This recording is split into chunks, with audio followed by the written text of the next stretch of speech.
king has returned, and with him the memories of greatness. He made the passion of Ireland become the astonishment of the world, the unthinkable become fact. He carried the heart of Dublin with him and made every fight vicarious for his countrymen, all for one and one for all, turning his punches into statements and any lingering doubts into sources of wonderment. That just maybe there really was a connection to something higher.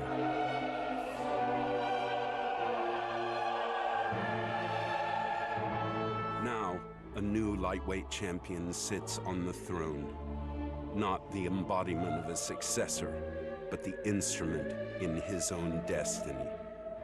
A punishing force from Dagestan who has spent his whole life waiting for the moment he can truly begin his reign by ripping apart the clover piece by piece and tearing into the UFC's most famous body of work. Simply put, a man consumed with the idea of redirecting history. I'm a wanted man. The King of Kings. Tonight, in the most anticipated fight in UFC history, the megastar, a two-division champion who personifies the heart of fighting, is back to confront the greatest juggernaut the lightweight division has ever known, who has never lost a fight, period. This is how it should be. The best against the best. Everything right there for the taking. Legacy, greatness, destiny. Will it be Dagestan or Dublin? The wrestler or the sublime striker? A dream restored or hell unleashed? Will it be what is, or will it be what has always been? There's a simple way to find out who truly belongs on the throne. Lock the door behind them and let them fight. For there can only be one king. It's UFC 229, Khabib versus Mcgregor, and it starts right now.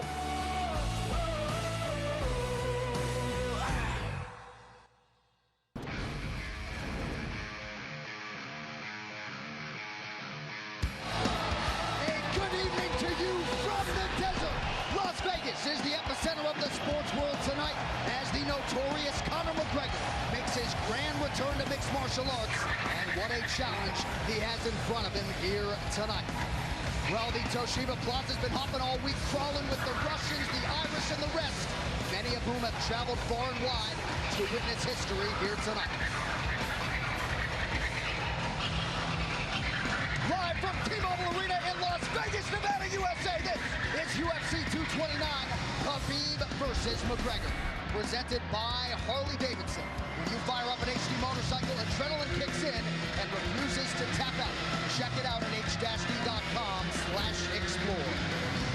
Closed captioning for tonight's telecast, brought to you by Overlord, the new movie from producer J.J. Abrams, in theaters November 9th. The broadcast is also available in Spanish, brought to you by UFCEspanol.com. And with that, thank you so much for being with us tonight for what is a monumental evening for the MMA leader. I'm Sean Henry. So he has elevated the sport of mixed martial arts to truly unprecedented heights. Tonight, after an extended hiatus, Conor McGregor is back, and he's back for the love of the game. But in this return, he draws the most dominant force in the game. That is one Khabib Nurmagomedov, who looks to leave Las Vegas the way he arrived, undefeated and undisputed as the greatest lightweight fighter on planet Earth. Thrilled to welcome in my broadcast partners, Joe Rogan, Dominic Cruz, and if Joe Rogan says this is the biggest fight in UFC history, that is good enough for me. This is a massive, massive event, not just for mixed martial arts. This is a massive cultural event. This is a massive international event. It's a fight between an undefeated champion who makes men who are world-class fighters look like they have no business being in the octagon with him, and a guy in Conor McGregor who has transcended the sport. You have a man in Khabib Nurmagomedov who's been wrestling with bears since he was a child versus the Irish gorilla who's been knocking people out with one punch. What else can you ask for? Well, Khabib Nurmagomedov, of course, had his doubts as to whether or not this opportunity and this fight would materialize. Tonight, Khabib and Conor, it shall be done. What a fantastic stylistic matchup, ladies and gentlemen. This man, Khabib Nurmagomedov, the champion, is one of the most dominant wrestlers in the history of the sport. Absolutely the most dominant in the history of the lightweight division. He smashes people. He is relentless. He is ruthless. And he has the best ground and pound in the world. But he's facing a man tonight in Conor McGregor that is without a doubt the best opponent he has ever faced in his career, in the biggest event he's ever been a part of his career. And the man who needs no introduction, obviously, Conor McGregor, who's shown that his precision striking is the answer to anybody he fights. You leave your hands from your face and he will make you pay. He will counter you with precision laser timing, and he's got power in both hands. Not to mention, he can hit you with combinations on the button. His accuracy has been seen by nobody. Nobody has ever hit anybody the way that he hits people, with the amount of punches in one go. And if he hurts you, believe he's on you smelling the blood. He can fight moving forward and backwards. Well, in the lead up to this fight, of course, McGregor has been at his verbal best as usual. This was the scene September 20th, the first stare down.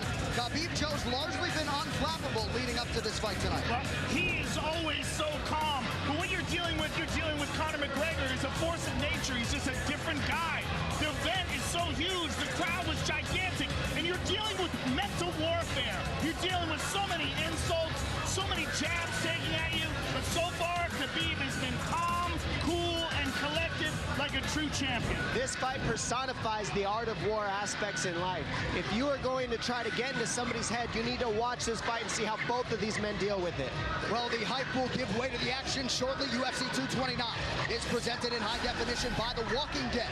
Rick Grimes' final episodes begin tomorrow night, only on AMC. We are honored to have you with us tonight on pay-per-view. Here now, a look at what's coming up. The rest of the fight card is brought to you by EA Sports UFC 3. Get up to 50% off, including exclusive in-game content with the new limited-time UFC 3 Notorious Edition. Available on Xbox One and PS4 until October 16th. So a likely title eliminator in the heavyweight division coming your way tonight. Houston, Texas has got a contender. He is the Black Beast, Derek Lewis. And with 9 UFC knockouts already to his credit, a 10th here tonight could result in Lewis's first crack at the belt. Of course, looking to stake his claim to a title shot, the towering Russian Alexander Volkov. He knocked out former champ Fabricio Verdum in a main event back in March. And tonight, in yet another high-profile spot, Drago will look to tame the beast. In the light heavyweight division, Ovince St. Preux is set for his 18th UFC appearance. The former Tennessee Volunteer has been an absolute workhorse for the UFC, and with finishes in each of his last 4 wins, Vince has some definite momentum on his side here tonight. But that said, he will enter as the betting underdog against the unbeaten 28-year-old Dominic Reyes.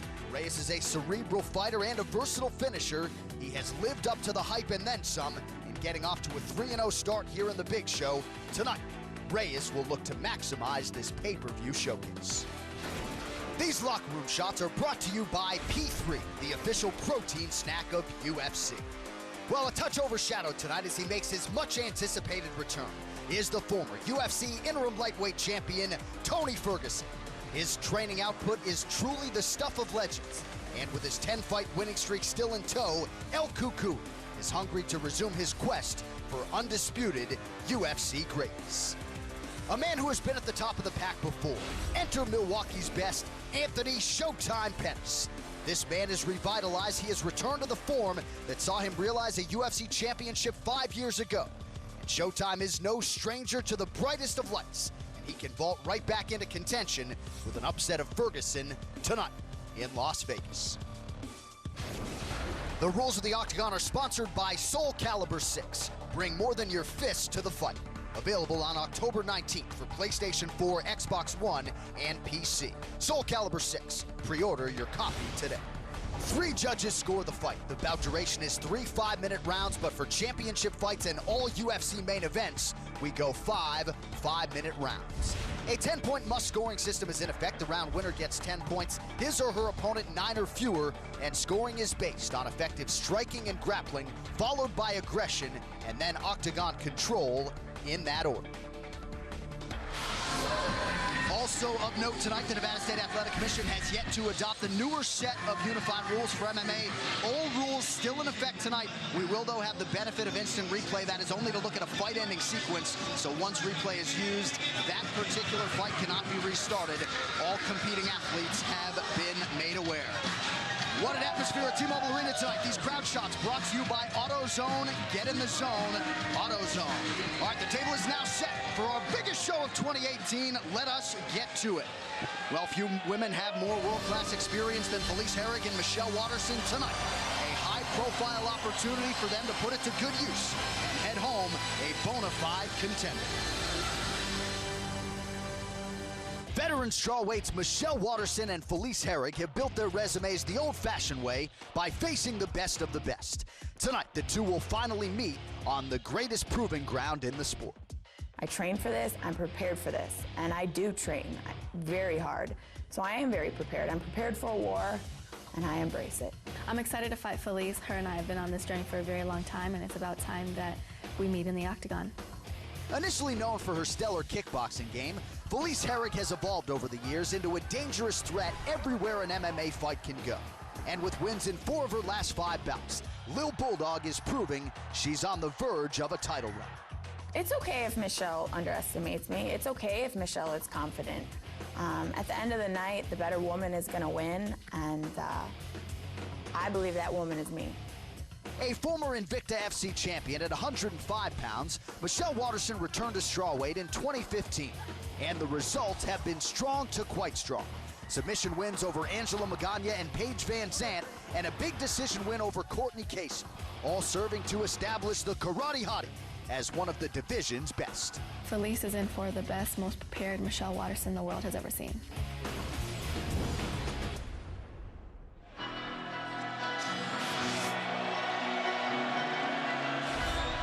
So here is the number 9 ranked strawweight contender, Felice Herrig, arriving at the biggest fight of her professional life. Tonight's fighter walkouts are brought to you by P3, the official protein snack of UFC. And it really has been amazing, Joe, to see the evolution of Felice Herrig. She's never been finished as a pro and continues to evolve and put her MMA game together. She really does. Her endurance has increased. Her grappling ability has increased. Her grappling coach behind her there, Jeff Kern, who's a really world-class black belt. What you've seen from her is her sort of coming into her own as a professional. And a big part of that has been her endurance. Her endurance has really come up. It was a problem earlier in her career. Right. She's shored up that problem, and she's one of the strongest women in this division. I talked to Curran about Felice and how they prepared her for this fight, and they said that the idea is to keep the pressure so heavy on Waterson and be able to keep the striking going so much that they get to force her to try to create grappling scenarios, get her to force the shot, and we can stop the shot, and then we know we have her. Now we're picking her apart. Now we're beating her. So the idea is non-stop pressure, use the size against her, and make sure that we're able to make Michelle Waterson want to grapple. If we can get her there, we're going to get the win. Yeah, overall output, certainly a big focus for Team Herrig coming in here tonight. When she assessed her last fight against Karolina Kowalkiewicz, just didn't feel like she was busy enough and ended up on the wrong end of the scorecards there. But conditioning, Joe, I mean, you nailed it. She said she was always go, go, go, and didn't have the requisite endurance to be that go, go, go type of fighter. Now she feels like she can put in a hard 15 minutes and be no worse for wear. And what she does have to her advantage is great physical strength and really tremendous grappling ability.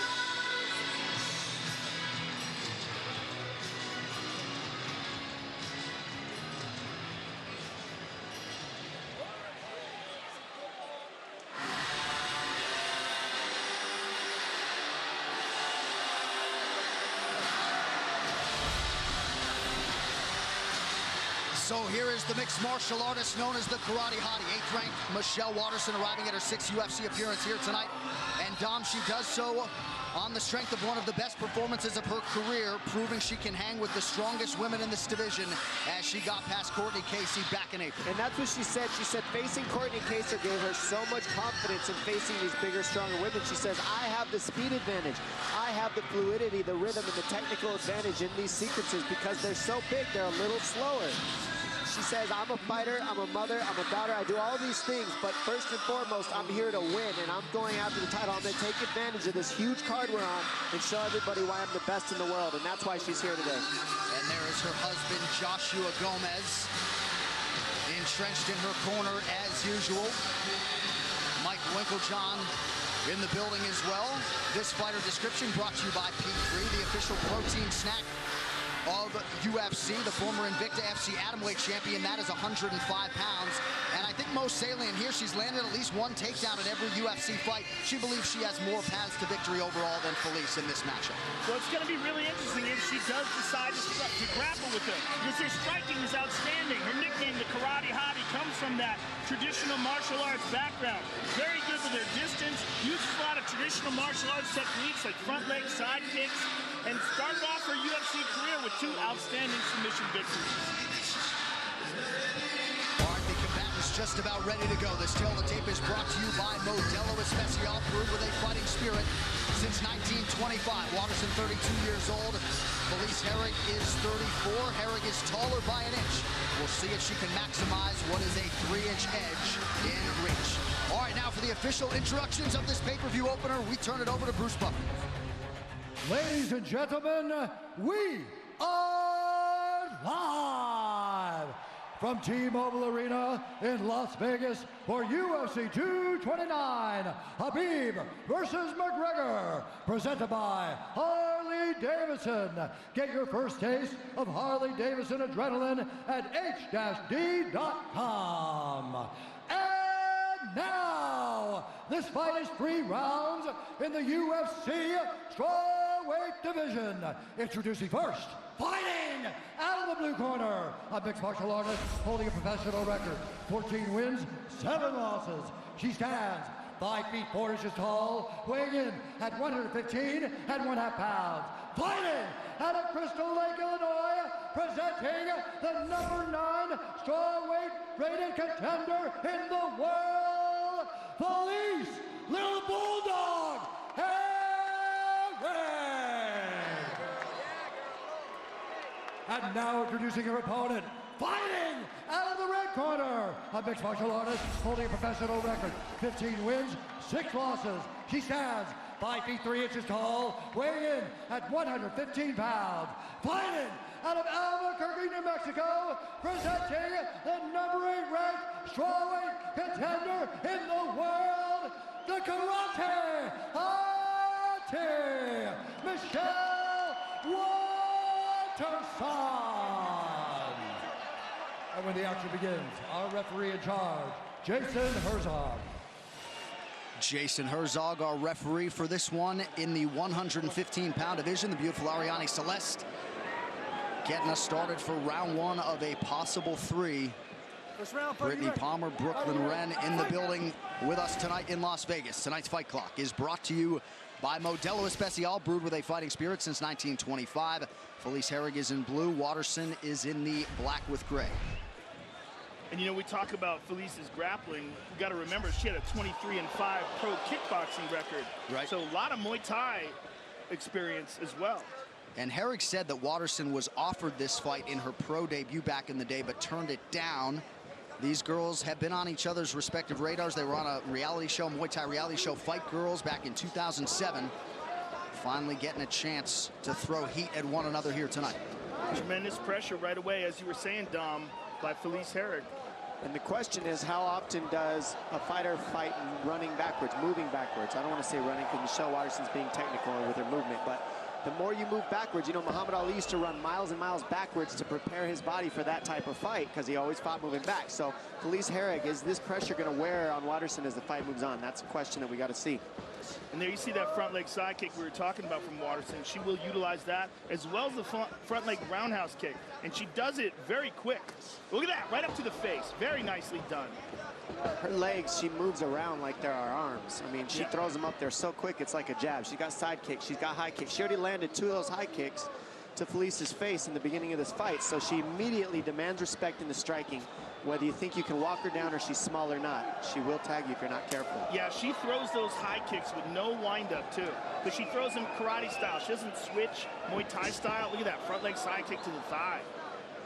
And that's the type of stuff, it doesn't look like it does much, but it throws off your rhythm. It throws off your pressure. Now, Felice, look, the pressure's slowed down now. It's not the same as the very beginning. It's hard because you end up chasing her. Sorry, Dom. We're seeing a lot of that front leg side take to the thigh. Darren Till used it a lot against Wonder Boy. We saw Robert Emerson. He's big. What's going on right here? Interesting. What Michelle's doing is trying to meet her with that front leg as Felice puts that pressure on. She's trying to get Felice to chase her, and that's what's happening. Instead of Felice heading her off and leading her other leg which way she's circling, she's following her, and that sets up the power and the striking of Waterson right now. Felice needs to head her off instead of following her around the octagon, chasing her. Again, she goes to that front leg side kick. And I think we originally saw that front leg kick to the knee from John Jones, to be honest. I think that was the first one I've ever seen use it. He showed it to me one time. Well, and it was devastating. Yoel Romero used it against Robert Whittaker, and then Whittaker turned around and used it back on him. We've seen it, I mean, with lesser degree of success earlier in the UFC, but we're seeing it a lot now. You see the confidence just pouring out of Michelle Waterson. A picture of focus here during fight week. She's really trying to maximize these 4 or 5 prime years, built a home gym that she called her sanctuary. Off to a pretty good start here tonight. Less than 2 minutes now to go round 1. Dom, it's interesting how those techniques just, once one person finds success with it, you see it over and over again. And Felice with the clinch here. Watch the headlock. This is where Michelle Waterson hits a lot of her headlocks. And this is something Waterson trained a lot for. Felice habitually goes to these body locks.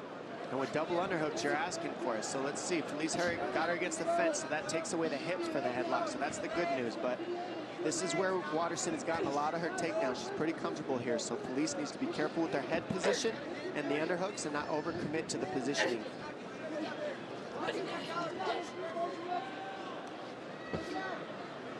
One of the things that we were saying about Felice is that she's very physically strong, and she likes to impose that strength and let her opponents know just how much horsepower she's got.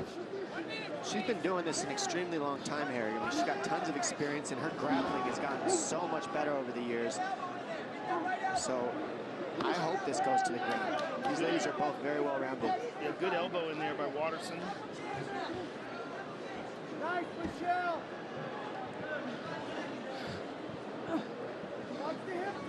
Herrig showing off a strength advantage here early. One underhook, maintaining control up against the fence. She's really using a lot of energy here. A lot of physical strength, not a lot. I mean, she's really trying to bulldog her way, hence the nickname, Little Bulldog. Herrig's slight favorite at close tonight, about -125.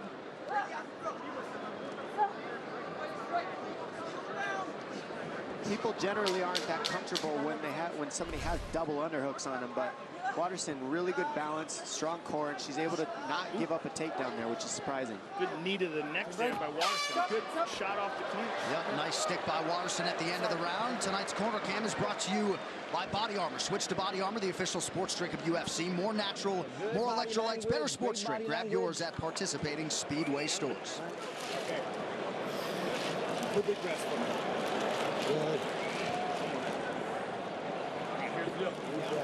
Outside all day long instructions. All day long. You feel it? All day long, Hunter.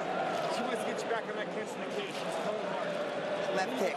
So if you start throwing that straight down the pipe, you'll be fine. But if you fake it and she flicks that high kick, then I want you closing that gap faster. She's not going to be able to reset and throw a second kick, okay? And as we see here, this kick, left kick right to the chin of Herrig, just like, hey, hold on a second, what was that? And then another one to the neck, just a side kick, very different type of kicks that landed. And a big right and a left by Herrig, and she gets straight into the clinch and controls her on the fence there. She showed her strength, Herrig, at the end of that round. Second round, fighter, you ready? Fighter, you ready? Fight! Air Asia, now everyone can fly. Round 2 here, Felice Herrig, Michelle Waterson. Good corner work on both sides there after round 1. Herrig doing the right thing, coming to the pressure right off the bat. I think she's got the advantage in the clinch because she's a little stronger. Just needs to be technical here. Good knees by both ladies there in the clinch. And a right hand, out of the break from Michelle Waterson. You wonder how this fight atmosphere will play on some of these athletes here tonight. A lot of them are UFC tested, but this is a different beast tonight. It's a good point. This is a gigantic pay-per-view. They know all eyes are on this event. Well, Herrig looking so much stronger right now than Waterson, just a lot bigger and pushing her against the fence. And really, Waterson went for the clinch on that one. She gives the underhooks to Herrig right off the bat. And it's because she's comfortable, she's usually able to take people down with these overhooks, with headlocks, land the body shots, and create judo transitions. But Herrig looks very strong here. A couple good knees there by Waterson, though, in the clinch. I like Waterson on the outside. I like her using those unusual traditional martial arts skills that are hard to read, like that front leg round kick and the front leg side kick to the face that we saw. I think she has an advantage there. And if I was in her corner, I'd be asking her to get out of here. I agree with you 100%. I think this style fight benefits Felice Herrig. Yeah, Felice is strong. Very. You look at that girl, she's jacked. And she she's loves tall. it. Yeah, and she loves this kind of fighting. And what I love is Michelle Waterson's a little shorter, so that is when you want to utilize the underhooks the most if you're Felice Herrig, because you can jack her up off the ground, and that's why you're not seeing Waterson be able to land the headlocks and the throws, is because Herrig's getting the underhooks and lifting her up off the floor because she's a little taller with those underhooks. So Jeff Curran's idea of this fight was have Felice use this kind of style, force some sort of a clinch takedown situation. They think she will shine in the grappling if it goes to the ground. That's what he was saying, yes. The game plan seems to be going. That was a nice elbow there by Waterson, though. Yeah, she keeps going back to the well with those elbows, particularly out of the break. 3 minutes. Over and Now to go in round 2. And there's that round kick again. Man. That kick is powerful. She's slick with it, too. She needs to keep throwing it. Oh, very nice. Look at that. Michelle Waterson. There's the throw she's been looking for the whole time, and she does it with overhooks. Oh, big shots by Waterson. Very nice. So the tide has turned a little bit here midway through round 2. We'll see what Waterson can do with Herrig on her back. This is where Waterson has shined. She gets the takedown, and then it somewhat just seems to frustrate the females as she fights, and she beats them up on the top very well. She's got good top pressure, and she makes good decisions in the grappling exchanges. Good elbow there, and I like how she keeps that forearm on Felice's neck. Keeps her uncomfortable. Felice needs to create some space, get her feet maybe on the hips of Waterson. Waterson's too high up towards her head, so she's going to be able to keep her down, that pressure. 2 minutes to go in round 2. Waterson has now secured a takedown against all 6 of her UFC opponents.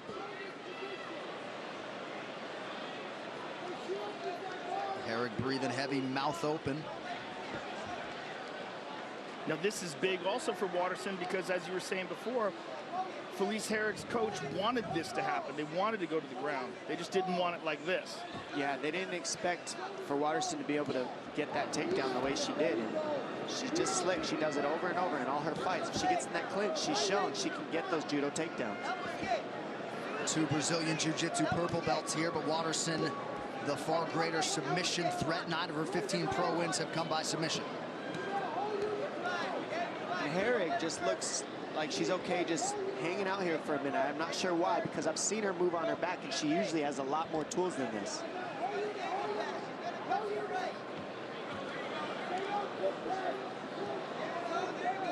Well, she's posturing up now. Full guard now. Better position for Herrig, but not a lot of time to work. Herrig controlling posture here, perhaps just trying to survive and move on to that 3rd and final round. Waterson has stayed pretty busy here inside the guard. Waterson's got her smashed up against the cage.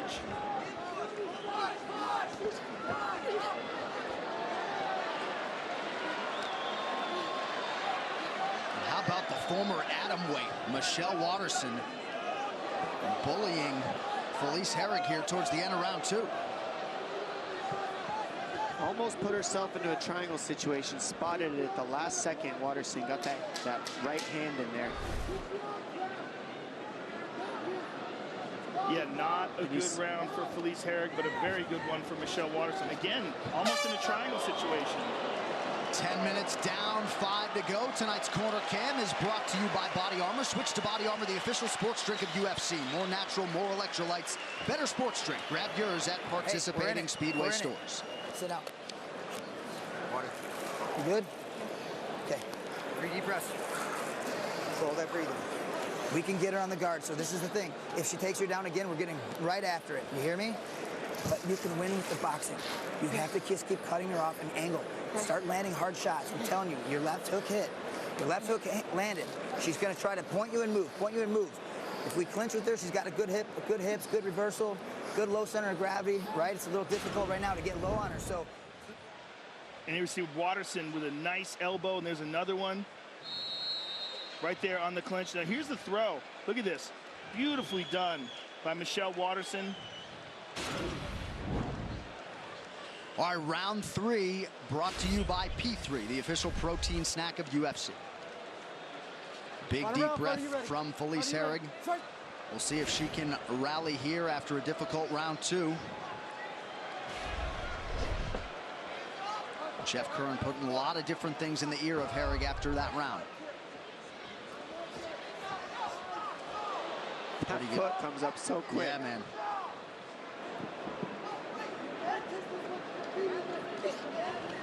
Spent a lot of time up against the fence in this fight. Oh, there's that left hook. It looks like Curran was able to get in the head of Herrig pretty well, because that was a different type of strikes that she just went for right there. That was everything she had. She knows she's down, I think. And Herrig's doing a good job trying to get this done. She's not out of this fight yet. Watterson again with that sideways karate stance. And look at this, looks for the clinch. Oh, lines up on the back. Immediately tries to go to an armbar though.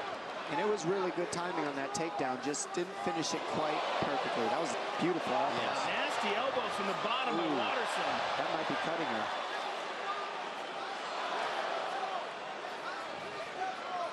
Watterson would appear to be the fresher fighter here with less than 4 minutes to go in this one.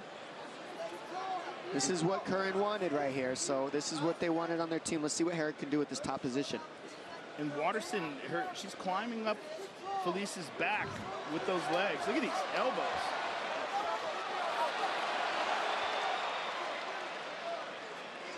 Another elbow for good measure from the karate hottie. 3.5 minutes now to go. Well, Michelle Watterson's doing so well. She's keeping the feet on the hips, and when Herrig goes to come up towards her head to get the feet off her hips, she switches to an armbar, tries to roll over the top, and then goes back to the elbows to the top of the head. I mean, she's just nonstop working here, even though she's on her back, and it can create space for her if she utilizes it correctly. And these are good elbows, too. Right, her ground strikes are far more effective than Herrig's are raining down from the top. Well, you see the feet on the hips is causing problems for Herrig because Herrig's trying to squeeze. She needs to pass, twist her hips, get the feet off the hips, off of her hips. Watterson can't keep her feet there. Otherwise, Herrig's not going to be able to hold her down. Well, this strawweight division far and away the deepest among the women in the UFC. Not a lot of margin for error. A huge 3 minutes here. Omoplata. She's switching over to a shoulder lock, turning it over in front of her face. Very flexible. I mean, crazy flexibility there. Nice job by Herrig, excuse me. Yeah, she didn't go all the way through with that. Would benefit Herrig to pass, I think. Then she wouldn't need so many elbows. Maybe go to half guard. Maybe try at least side mount something. But sitting in this guard is giving Watterson the opportunity to put the feet on the hips and elbow her. And Watterson is doing a great job of slicing across. And you heard Jason Herzog just say to Felice Herrig, you got to work when you're on top. She wasn't, thus the stand-up. Nice defense by Herrig. She put her head to the outside and almost tried like a switch type of deal. Very interesting defense. Under 2 minutes now to decide this one. Number 8 versus number 9 in the strawweight division.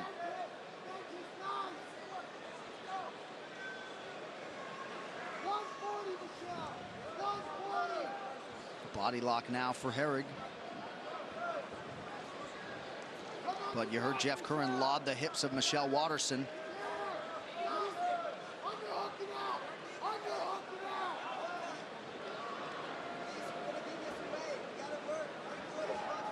Nice knee up the middle by Watterson. She pushes her off.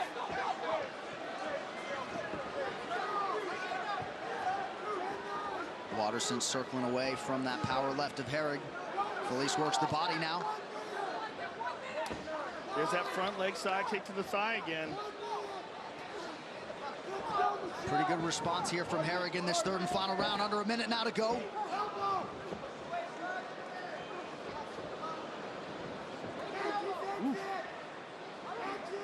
Herrig really Herrig really making good decisions. She did a good job defending that takedown. She really needs to up the offense here, though. She's really going to get this decision. Nice front kick to the face by Waterson. Those kicks have just really landed so many times in this fight.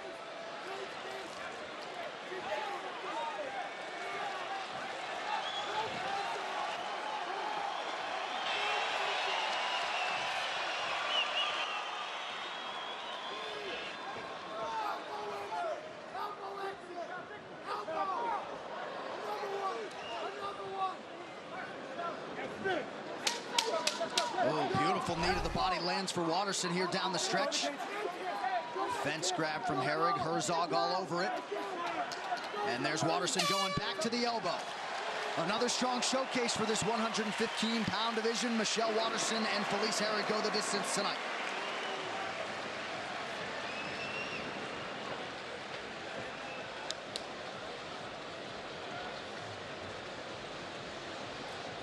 Checking the nose of Felice Herrig.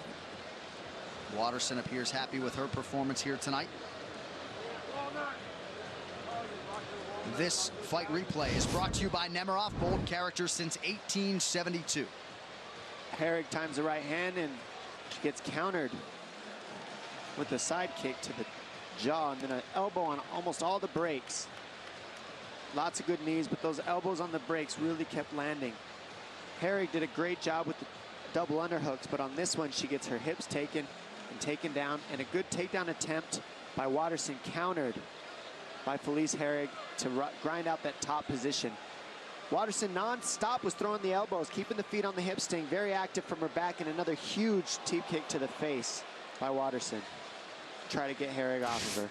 I mean, these ladies let it all hang out. Awesome fight by them. All right, these fighter stats brought to you by San Manuel Casino. With the most slots on the West Coast, visit sanmanuel.com for all thrill details. So you see tightly contested, at least in terms of these significant strikes in all 3 rounds. Big second round for Michelle Waterson. Did she do enough here tonight to make it 2 consecutive wins? Very close fight. Hard to judge. The official decision brought to you by Metro PCS, now Metro by T-Mobile. Discover the smarter way to get unlimited and see what's new on October 8th. With that official decision, here is Bruce Buffer. Ladies and gentlemen, after 3 rounds, we go to the judges' scorecards for a decision.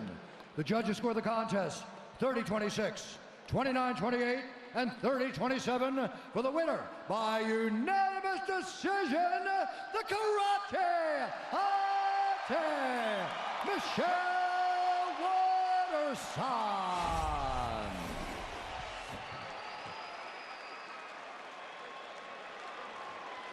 Congratulations. I'm here with Michelle Waterson. Congratulations on an excellent victory over a very tough Felice Herrig. And you used all your skills tonight, your traditional martial arts skills, your ground skills. How satisfying is this victory? I listened to you guys talk about who should be in contention for that belt, and it disappoints me that I'm not in that talk. So I wanted to come here tonight and show that I'm well-rounded mixed martial artist. I have 2 goals. I want to be a superhero in the cage, and I want to be a superstar on the big screen. I want to be the first UFC champ that's a mom. Well, you certainly have the potential to do that, and this was a contest between 2 top 10 contenders, so you will move up and you will get closer to that ever-elusive shot at the title. Give us your thoughts on how this fight played out. I just want to thank Felice, because her and I have been in this game for a really long time, over a decade, and it's hard to keep your mind sharp and stay hungry when you're in it for that long. So thank you, Felice, for taking the fight and allowing me to share part of my life with you. I'm just excited. I'm excited that I'm able to start utilizing the things that I learned at practice underneath these bright lights. Will you continue to improve? Thank you very much for an excellent fight. We look forward to seeing you again. Michelle Waterson, ladies and gentlemen. And what a bond it is between Michelle Waterson and her daughter, Araya. And what a performance tonight. That post-fight interview brought to you by EA Sports UFC 3. Get up to 50% off, including exclusive in-game content with the new limited-time UFC 3 Notorious Edition, available on Xbox One and PS4 until October 16th. The unauthorized reproduction or distribution of this copyright work is illegal and punishable under law. Tonight's locker room shots are brought to you by P3, the official protein snack of UFC. And don't look now, but Derek Lewis has won 8 of his last 9 overall. He is a fighter the fans have certainly rallied around tonight. Could very well be a game changer for the Black Beast if he can turn back the challenge of Russian riser Alexander Volkov. Drago may not have Lewis's UFC experience on paper, but he has been there, he has done that. 30-6 as an MMA pro and chasing a 7th consecutive win here in Vegas tonight. UFC 229, Khabib versus Mcgregor is brought to you by Modelo Especial. Since 1925, we proved that it doesn't matter where you come from, it matters what you're made of. Modelo Especial, brewed with a fighting spirit. By Metro PCS, now Metro by T-Mobile. Discover the smarter way to get unlimited and see what's new on October 8th. By P3, the official protein snack of UFC. And by EA Sports UFC 3. Get up to 50% off, including exclusive in-game content with the new limited time UFC 3 Notorious Edition. Available on Xbox One and PS4 until October 16th. Conor McGregor is one of the most lethal one-punch knockout artists the sport's ever seen. I've been saying it since the beginning. These people are not on my level. He steps into that octagon like he owns it. I want what I deserve. I am the champion. He's going to be hungry to show everyone that he is the king. And I'm going to shatter him. Surprise, surprise, motherfucker! The king is back! I am going to love every second of it. Oh, that looks good!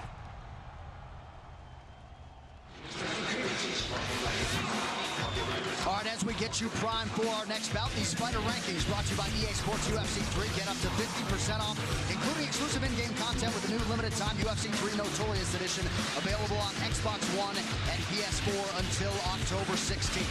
So, Dom, number 2 versus number 5 here in the heavyweight division, Derek Lewis, Alexander Volkov. And if the weigh-in stare-down is any indication, we could be in for some fireworks here tonight, Dom. Certainly some good video provided by the Black Beast and Alexander Volkov here on Friday. Derek Lewis literally said, look, I got one round where if he survives that, I'll be shocked. I am coming out and sprinting for 5 minutes, and if I don't have anything left at the end of that first round, don't get mad at me, because I will give you everything I have for 5 minutes. That's just the way it is. Those were his literal words at the press conference. And as we see here, these guys are ready to go. For Derek Lewis, his last performance against Francis Ngannou left a little bit to be desired. You know, the judges aren't always needed for the big boys. The Black Beast would like to keep them out of the equation here tonight. And with each passing UFC win, Alexander Volkov continues to evolve and impress. If he can keep it going here against Derek Lewis, it may just land Drago a shot at the heavyweight title. When top 5 heavyweight contenders Derek Lewis and Alexander Volkov meet in the octagon tonight, the stage is set for perhaps the division's most important non-championship clash of 2018, with the winner expected to have a solid case to challenge for the title next year. I believe this fight right here does have the potential to be fight of the night, because I will be pushing the pace going forward and trying to finish this guy. Derek Lewis отличный вызов для меня, потому что он так же, как и я, ударник, и мы оба можем продемонстрировать отличное выступление сегодня вечером. In a history-making year for Russian MMA, Moscow's Alexander Volkov certainly did his part with a performance-of-the-night knockout of Fabricio Verdum back in March. Now Drago will attempt to add another chapter to his story by scoring his 7th consecutive win, this one over Derek Lewis. Моя главная цель в UFC – это пояс, и этот бой на один шаг приблизит меня к титульному поединку. Among the most popular fighters in any division, it's a given that Texas knockout artist Derek Lewis will bring the fans along with him wherever he goes. But should he earn his 12th UFC win tonight, the Black Beast might just have the body of work that pushes him to the top of the heap and a crack at heavyweight supremacy. I'm always going for the knockout, and I'm very confident that I could get him out of there in the first round.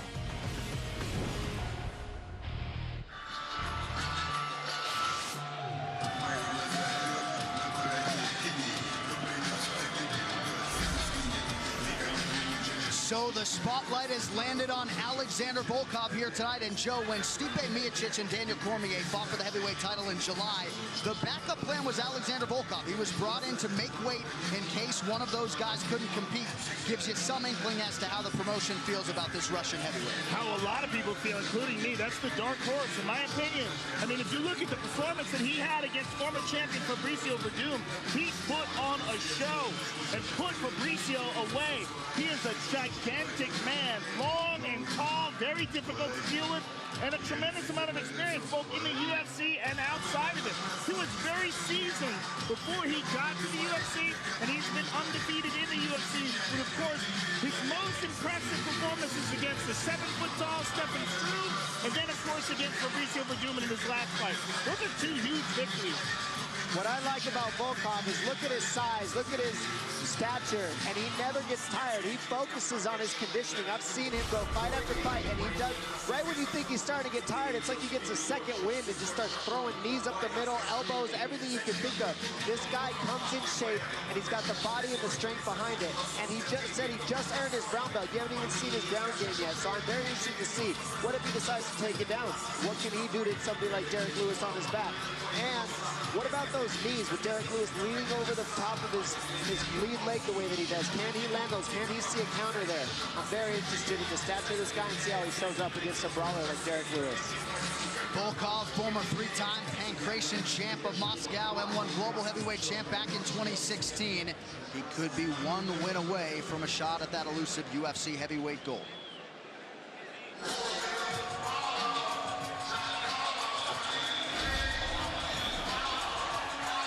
So here is the undeniable knockout threat, the Black Beast, Derek Lewis. And Dom, outstanding in terms of the ground strikes, the ability to put you away on the ground.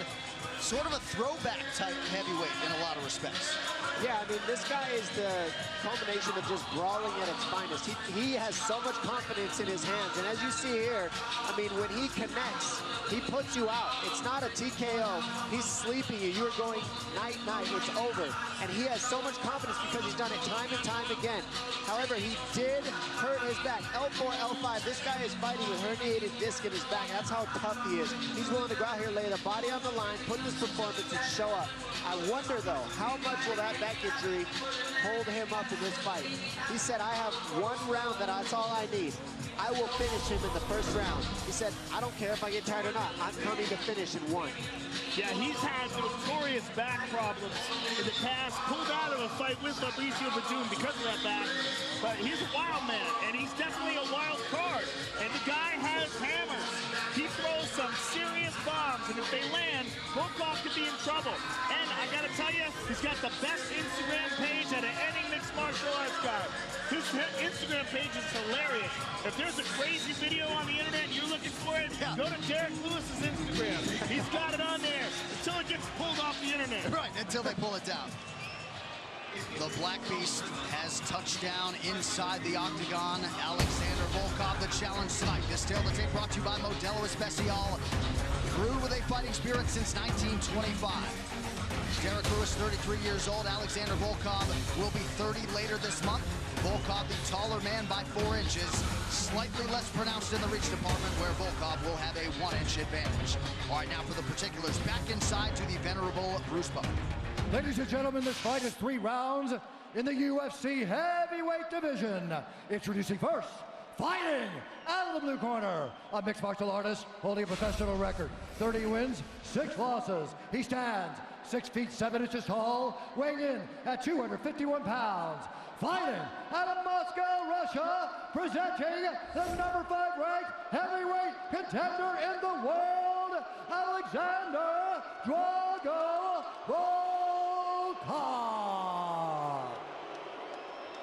And now introducing his opponent, fighting out of the red corner, a brawler holding a professional record, 20 wins, 5 losses, 1 no contest. He stands 6 feet 3 inches tall, weighing in at 265 1/2 pounds. Fighting out of Houston, Texas, presenting the number 2 ranked heavyweight contender in the world, Derek the Black Beast Lewis. And when the action begins, our referee in charge, Herb Dean. Herb Dean, our referee for this one in the heavyweight division. Brittany Palmer, thank you very much. High stakes here for Derek Lewis and his counterpart, Alexander Volkov. Tonight's Fight Clock is brought to you by Modelo Especial, brewed with a fighting spirit since 1925. Lewis is in black, Alexander Volkov in gray. And that fight that Lewis had against Verdum, it was October 2017, and Derek forced to pull out just a few hours before the fight, but he's worked hard on his posture. He's stretching pre and post workout now, and feels like his back hasn't felt this good in years. We'll see if it pays dividends tonight. Well, there's been a lot of guys with back injuries, but you got to wonder what he could do to fix that, whether it's surgically or through some sort of long-term therapy, but he continues to fight. It's very difficult to train when you have that kind of an injury. Right. Almost impossible, Joe. I mean, the fact that he said it limited his training a lot, so I'm curious to see what kind of output he has even in this first round. Did you ask him what he does to supplement with it for endurance? He doesn't have any supplements. He just says, I got a round that I'm going to try to take this guy out in. That's what he said. Wow. So let's see what happens here. He got tagged. Front kick to the body. He's hurt. That body shot hurt him. Volkov's all over him. The knees and the teep kick to the belly already hurt so bad. Lewis loads up, nothing doing there. Strong start for Drago. He's not going to go out easy, Derek Lewis. I'm not going to make this easy. Drago just shook his left hand. Oh my God. Counter right from Volkov. Huge right uppercut. Lands. Derek Lewis trying to tough it out. Something might have hurt his eye or his nose, because you don't react like that unless it lands really wrong. I'm not sure. See, his eye might be, it could be his orbital, but he's toughing it out. He don't care. Let's see what happens here. Pay attention to Volkov's left hand. He was shaking it earlier. He accidentally poked him. Stop. Good sportsmanship by Volkov to even say that. Yeah. He could have kept going. Nobody would have known. Volkov's pointing to his mouth, though. What? He's saying that he fish hooked him. You ready to fight? He's saying something. Why are you stopping the fight? It's okay. It's time to fight. I'm not exactly sure what he's saying. I think he was saying that Volkov was stopping it himself, but there was no eye poke. He just stopped because he thought he was poking him in the eye. And Volkov could have kept going. Yeah, you can lose a fight for calling timeout. Yeah. 2 minutes have gone by. Volkov goes high with the kick, nothing doing. I may be mistaken, but I felt like he was pointing towards his mouth, saying that Derek Lewis like reached into his mouth or something. I don't know, though. That was confusing. He's already landed some big shots to the body of Lewis, and he keeps going to the body with those punches and teep kicks. And I'm being told there was no eye poke, so Herb Dean largely did his job there. Volkov switching up the footwork here early. Where I'm sure the truck will isolate it. Wow, what a crazy looking takedown he attempted. Derek Lewis has had a penchant for fighting well, or at least surviving well off of his back in his UFC tenure. Trying to control posture here. Just over 2 minutes to go in our opening round. Lewis uses that underhook to get back up to his feet. Keep those hands tight. Oh, that's the hand that he said he needed to land, and there it is. He only needs one of those. Yeah, that's what makes Derek Lewis so fun to watch. Hammers. Oh, big takedown. So the high amplitude takedown here from Alexander Volkov. Let's see what he can do with it. Short elbows.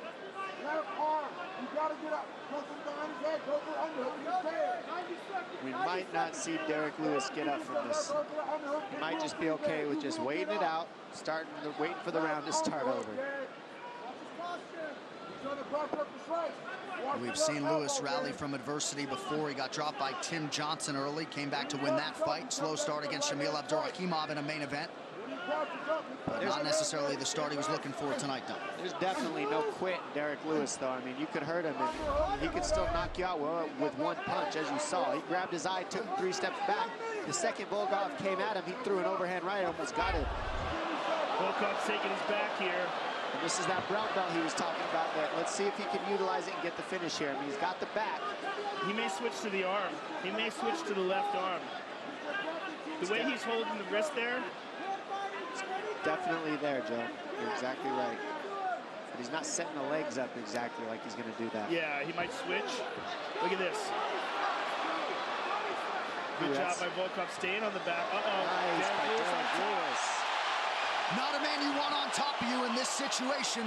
Under 30 seconds to go in the round. Big elbow by Lewis. He's just so strong. Oh! Ground and pound from Derek Lewis here. Crowd getting behind the Black Beast.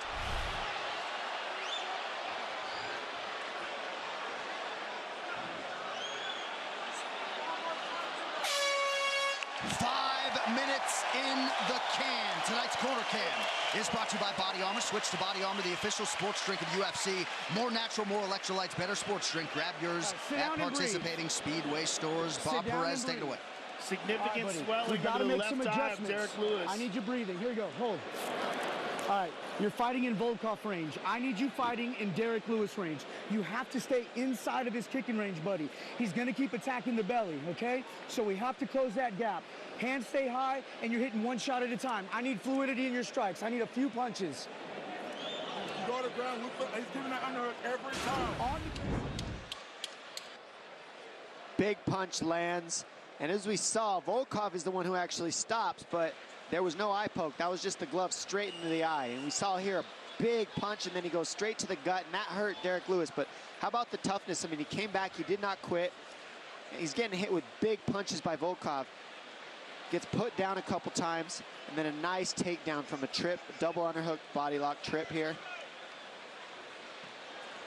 And big ground and pound by Derek Lewis at the end of that round. He was able to reverse Volkov after that takedown and just land big shots to end that round. That's a tough round to score. UFC 229, Khabib versus McGregor is presented by Harley-Davidson. When you fire up an HD motorcycle, adrenaline kicks in and refuses to tap out. Check it out at h-d.com/explore. And Derek Lewis's corners are exactly right. Look how far out he is. I mean, that's Volkov range right there. You can't be eating those kicks, because what he'll do is he'll jab you, teep you, and kick you, and then when you run in, he's going to knee you or elbow you, and that's what we've seen so far. But Derek Lewis needs to get in that pocket ASAP. Oh, nice right hand. Oh, he stiffened up. Lewis covering up. Lewis looking tired. Yeah, he's in trouble. But he will always throw those Always bombs. has that one, though. Always has that punch. And it looks like a potentially serious orbital injury for Derek Lewis that maybe is affecting him in the fight. That's the second time he's gone for that takedown. Yeah, the left eye does seem like it's swelling underneath the left eye, but what's interesting is they have the end swell on the right eye in between rounds, so that might be bothering him as well. I think it could be orbital, like you guys were saying. That's when you usually see people grabbing at their eye like that. It's supposed to be one of the most painful things you can do. Thank God I haven't dealt with it, but I could imagine that big hand of Volkov in my eye might do it too. You just keep moving that head, Doc. There's that right hand again, right to that eye. As a bantamweight, when you watch heavyweights fight, does it kind of freak you out how little they move? Well, that doesn't freak me out. It freaks me out how big and giant they are, and that only one of those punches is just like, it'll probably knock me into next year. They're enormous. Oh, big jab. That was a Big jab. I mean, the human brain can only take so much pressure. I don't care how big you are. These guys are nailing each other. Air Asia, now everyone can fly. Volkov seemingly not in any rush when he has had Derek Lewis on the ropes. Continues to bide his time. 3 minutes now to go round two. Well, I just think he's got to be cautious because of that. Because Derek Lewis can always fire back and knock you into another dimension. Lewis's 9 UFC knockouts, tied for second most in UFC heavyweight history. 6 of those on the ground. Right now, Lewis is playing the game where he's pulling Volkov back into his power. You see him pulling? He's trying to get Volkov to come to him to land the big strike, but Volkov's not biting. What Volkov could do is start using some jabs, start using those teep kicks, start beating up the legs of Lewis. Don't just look in the mirror is what I call this. You're staring at the mirror, some fakes. Get Derek Lewis biting on something. Right now they're going speed for speed, shot for shot. There needs to be something in the middle to fill the gaps for these guys to offset each other. Nice, that can land all day. That's the type of stuff Volkov should be doing nonstop. Volkov switched stances quite a bit as well. You see him now, he's moved back to orthodox. He was fighting southpaw for a bit. But I completely agree with you about attacking those legs. And the body. I mean, anytime he's hit Derek in the body, it almost seems to affect him. Pretty good counter right from Alexander Volkov. Much more of a volume guy than Derek Lewis is. If I'm Volkov, I'm firing left teep kicks to the gut of Derek Lewis for the rest of the fight. And then bring it high, just like he did there. Just keep going to the legs, keep going to the body. That'll drop Lewis's hands, take the wind out of his sails, and take away some of that power. He's going with that front kick to the body over and over again here. Jabs and teep kicks all day will get the win for Volkov. And if Volkov fakes more, they'll have more openings. Ooh. Nice job by Volkov using that length. You know, we talked a lot about Stefan Struve in the past, maybe not maximizing his length. Volkov uses it well. The Irish are already singing. Lewis at times can lull you into a false sense of not security, but comfort, and then he comes with those lunch boxes. 45 seconds here in round 2. Oh, beautiful inside leg kick for Volkov. Counter right from the Black Beast. Always dangerous. His ability to explode. I mean, if he could just figure out how to fix his back problem.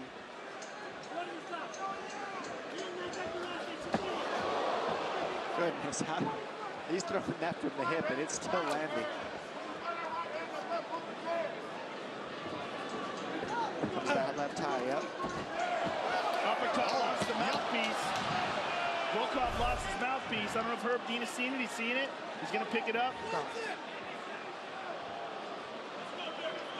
You put it in. You put it in, bro. Huh? Yeah, you put it in. I don't think he knew it was his mouthpiece. Oh, wow.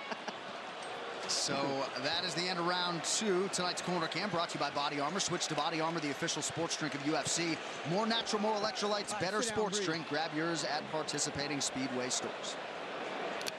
I need you to breathe for me, and I need you to listen like you never listened before, buddy.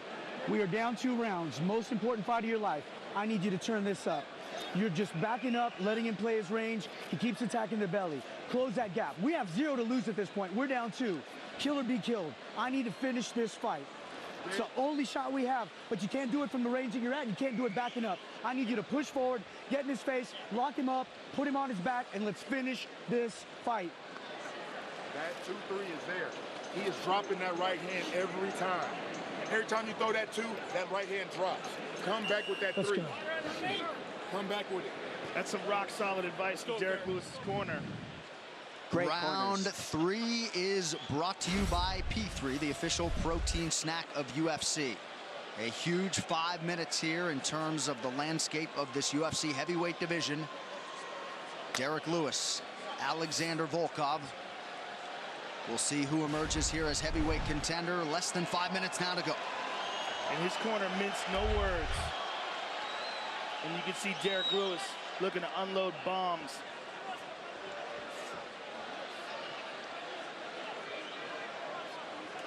Man, fakes, feints would go a long way with these giant gentlemen.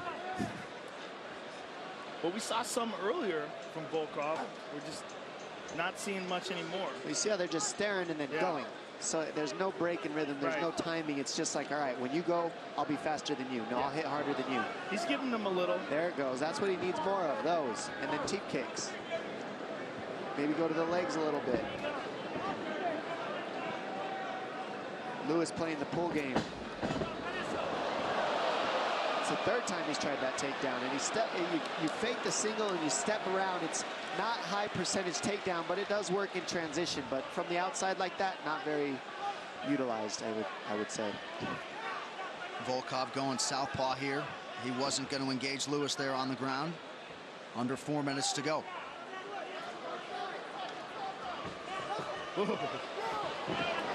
Every time Lewis flurries, this building gets ready to crescendo. Nothing doing there, though. And what's funny is you see Derek Lewis control the pace of fights over and over. Right hand behind the ear, and another one for good measure. Lewis able to survive Another onslaught from Volkov. What a chin on Derek Lewis. Man. He looks like he's gonna go down, and then he'll just wing an overhand or something out of nowhere. Almost like he's playing possum. Not here though, that one He hits the eye again. He's covering up his eye, but it was a punch, according to Herb Dean. Right. And Volkov wisely continues to attack that damaged orbital area of Derek Lewis. Under 3 minutes now to go. I mean, how dangerous must Lewis actually be for Volkov to be taking this pace when he's got him hurt over and over and he's just so cautious? Well, he's so dangerous that Volkov thought that the mouthpiece wasn't his. Yeah. Good point. Well, Lewis came in, at least statistically, if you care, with the best striking defense among active heavyweights. So Volkov has certainly changed that percentage around a little bit tonight. When you get your mouthpiece knocked out and you don't know you got your mouthpiece knocked out. You try to hand it to your opponent, like, here you go. You put this on, man. I don't want it. Ouch, those hurt. Those will work all night. That team kick, go back and forth and then throw a jab out there. You can just slowly chop down Lewis because Lewis has no offense right now and he's only backing up. I think Lewis is just saving it for the last minute. I mean, that's all I could really think of here.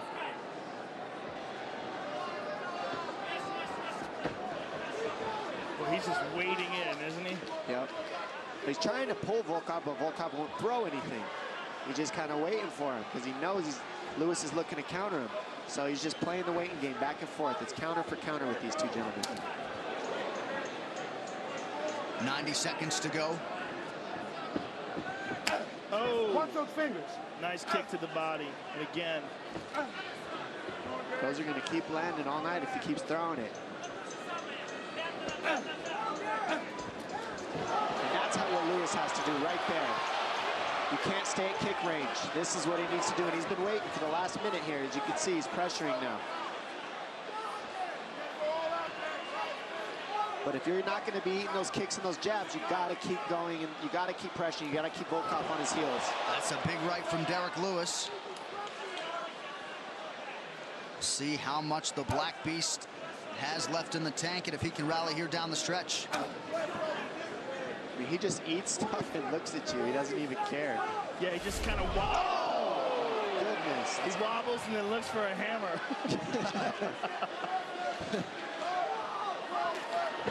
It's so fun to watch, though, because you just don't know what's going to happen. You're exactly right.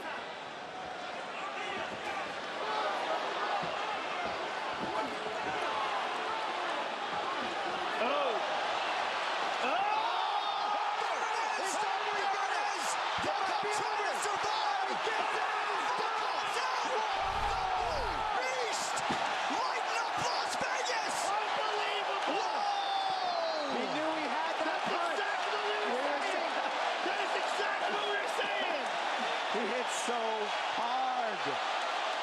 Incredible finish. Unbelievable. Volkov does not know what happened. Volkov still getting his wits about him. They help him to his feet. The Black Beast has done it. Goodness. Unbelievable. Where's Daniel Cormier at? Wow. Derek Lewis. Unbelievable. It really is, though. It truly, really is. It's unfreaking believable. He's crazy. He does not care. He'll take a nap in the middle of this octagon right now with the microphone in his hand when you're interviewing him. That kind of power and that heart. Heart is right. He's touching his heart right there. He knows. Well, just when you thought his fan base couldn't swell anymore, I present to you UFC 229. This replay brought to you by Nemiroff. Bold character since 1872. How about that visual there? And this is heavyweights, ladies and gentlemen. Boom! He waited the entire fight, a 1-2 down the middle, and then non-stop, disgusting ground and pound. Jab, overhand right, bam! On the money, folded the skyscraper to the floor, and then gets pounded into rubble on the ground. Bam! I mean, you see his head just fold back like a Pez dispenser as his mouthpiece falls out again. Insane power by Derek Lewis. This man knows he had to tough it out and knew if he landed, it would be over, and he proved it. Look at that ground and pound. It's all over. He has that break-your-face-open type of power, and with respect to Cain Velasquez and everybody else, there may be no more dangerous ground striker at present in this heavyweight division than Derek Lewis. Well, I don't know. Just the amount of power that he has in that core and the way that he throws his punches is insane. I think he just took his pants off in the octagon. That's a new one for me. Look at that. I don't know why he did that, but he did do it. All right, the official decision is brought to you by Metro He just doesn't care. PCS. Now Metro by T-Mobile. Discover the smarter way to get unlimited and see what's new on October 8th. So Derek Lewis came in number 2 in the world. What a win for him tonight. Bruce Buffer to make it official. Ladies and gentlemen, referee Herb Dean has called a stop to this contest at 4 minutes, 49 seconds of the 3rd round, declaring the winner by knockout, Derek the Black Beast Lewis.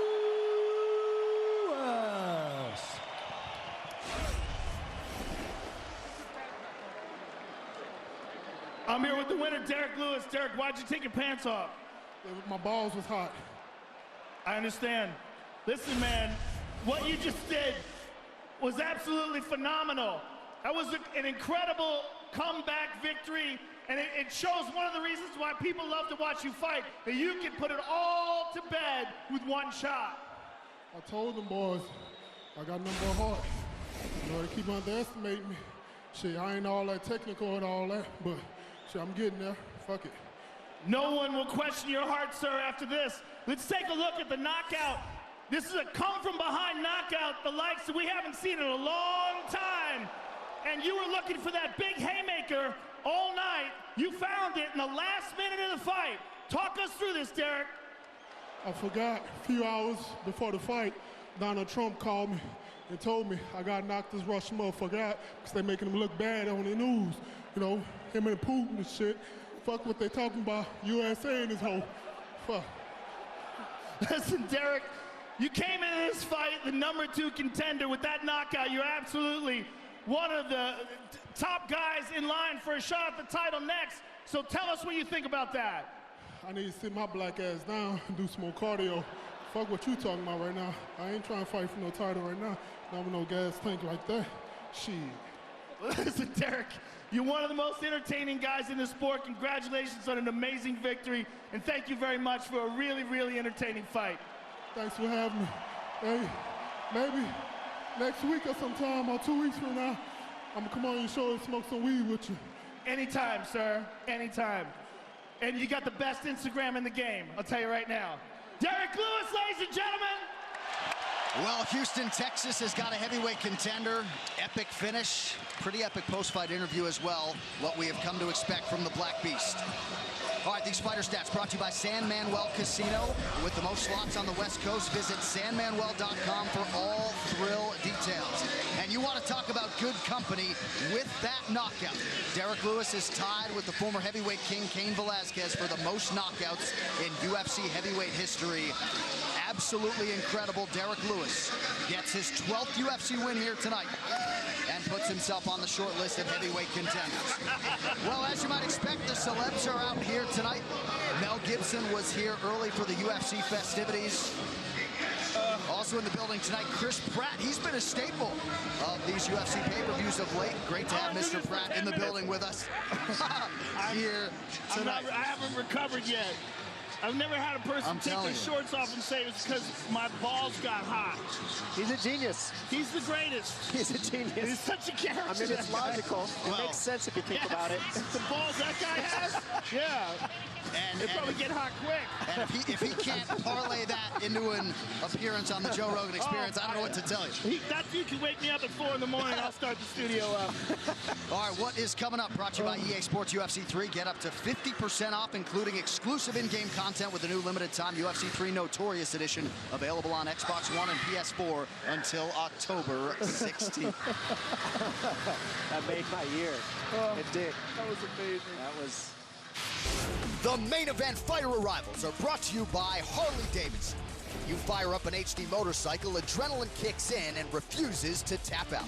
Check it out at h-d.com/explore. And there is the internationally recognized Sambo master, Dagestan's Khabib Nurmagomedov. Earlier this year, he assumed his post as the undisputed UFC champion and best 155-pound fighter in the world. It is a perch to which most thought he would eventually ascend. And tonight, Khabib puts that status and his 26-0 record on the line. And he will do so against the biggest name in mixed martial arts history, Ireland's Conor McGregor.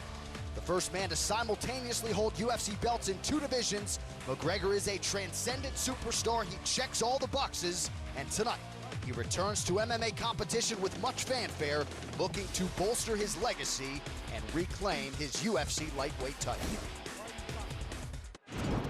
UFC 229, Khabib versus McGregor, is brought to you by Overlord, the new movie from producer J.J. Abrams, in theaters November 9th. By AutoZone, get in the zone, AutoZone. By San Manuel Casino, with the most slots on the West Coast. Visit sanmanuel.com for all thrill details. And by Soul Calibur 6, bring more than your fists to the fight.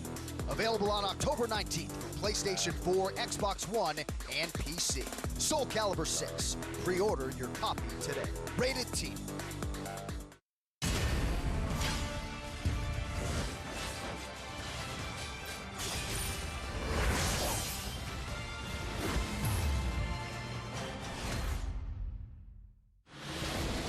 Tonight's locker room shots are brought to you by P3, the official protein snack of UFC. Back in 2016, Ovince St. Preux went the distance in an interim title fight against John Jones, but his recent form has been some of the best of his career. Tonight, the Brazilian Jiu-Jitsu brown belt and 6-time UFC bonus winner draws the upstart Dominic Reyes, a student of the game who trains under UFC veteran Joe Stevenson, and tonight, on the biggest pay-per-view of 2018, Reyes will look to prove he can contend with the division's elite. At UFC Fight Night Moncton, you have Volkan Ozdemir versus Anthony Smith. This dude, Anthony Smith, is on a tear. Big, strong, physical. The legend killer. I mean, 50 seconds for Rashad Evans. 1 minute and 20 seconds for Shogun Rua.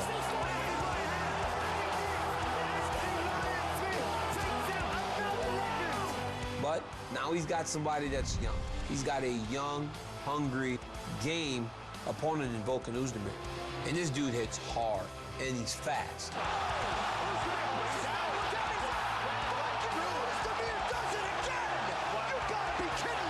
And he's not going to be intimidated by Anthony Smith. He goes and he approaches every fight in the same exact way. This fight is going to be amazing. All right, so this 205-pound division could look a whole lot different by the end of the month. You've got Volkan Ozdemir and Anthony Lionheart Smith. That's a main event October 27th.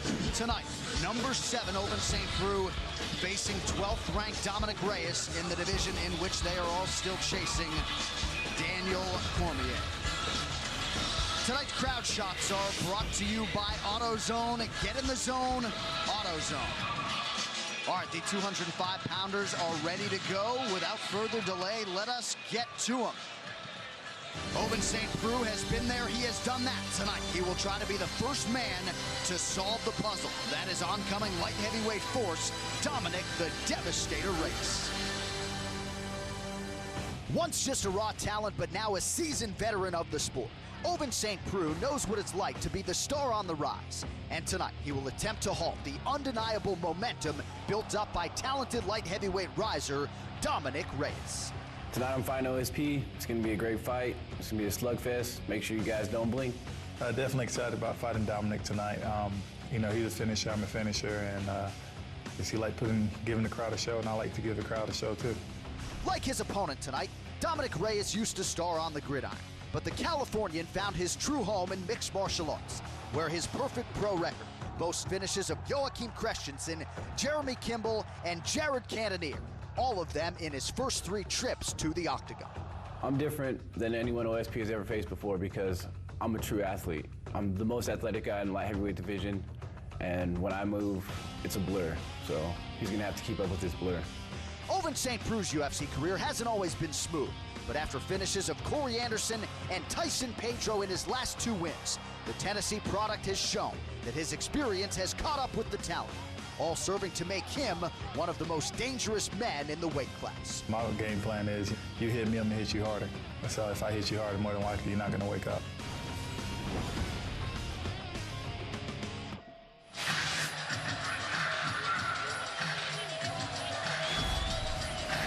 3-0 to begin his UFC run. Here is Dominic Reyes, 28 years old. College football standout at Stony Brook University on the East Coast, had definite NFL aspirations, but when that did not materialize, he shifted his focus to mixed martial arts. And Joe, he is acutely aware of where he is in terms of this pecking order at 205 pounds, has a good understanding of where he is and where he thinks he can go from here. Well, one thing that they both have in common is they're both tremendous athletes before they got into MMA. What we're seeing from Dominic Reyes, though, is beautiful movement. I mean, he has really adapted very quickly to MMA. His striking is outstanding. His ability to move in and out and side to side. He's very technical and fluid. He's got great submission skills as well. He's a real hot prospect. Yeah, what I love about Dominic Reyes is he's all offense. He's 100% offense. Now, what OSP and Dominic Reyes could both do, in my opinion, is maybe pick up the defense a little. They both get hit, but they don't care. That's what makes them fun to watch. They're willing to get hit in order to hit you harder and put the offense out there to make it a fun fight. They're not trying to fight safe, either of these guys, and it's going to be awesome. This fighter description brought to you by P3, the official protein snack of UFC. We talk a lot in MMA about a step up in competition, and this is a decided step up in competition for Reyes here tonight. Massive, especially in terms of experience. You're talking about a guy who has fought so many top-level fighters in Ovince St. Prue. He's fought Tyson Pedro, Alir Latife, Corey Anderson, Shogun Rua, Jimmy Manawa. I mean, he's fought really good guys. And of course, he went 5 rounds with John Jones in an interim light heavyweight title fight back in the day as well.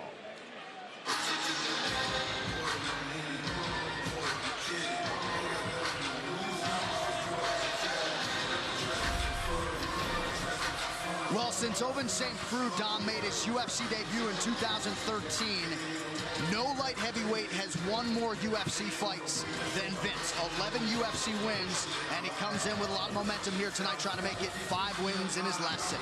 Yeah, he says that he's better at adapting to styles than Dominic Reyes. And he says that this is my 19th fight in the UFC. I started out this thing. I knock people out. I know where I'm at. I know I belong here. Reyes is still trying to figure that out. Says, I believe I have the advantage on the ground. And you know what? We don't know yet. We haven't seen Dominic Reyes even be forced to grapple yet. So can OSP create those type of exchanges? And if he does, how can he do against Dominic Reyes? Because we've seen him submit various people with various different submissions. Well, Dominic has had one victory over Jeremy Kimball in the UFC with a rear naked choke, but you're right. He prefers to strike. And in terms of experience, there's no competition. As you said, John Jones, he went 5 rounds with John Jones, OSP did. He fought Glover Teixeira. I mean, again, fought Shogun Rua.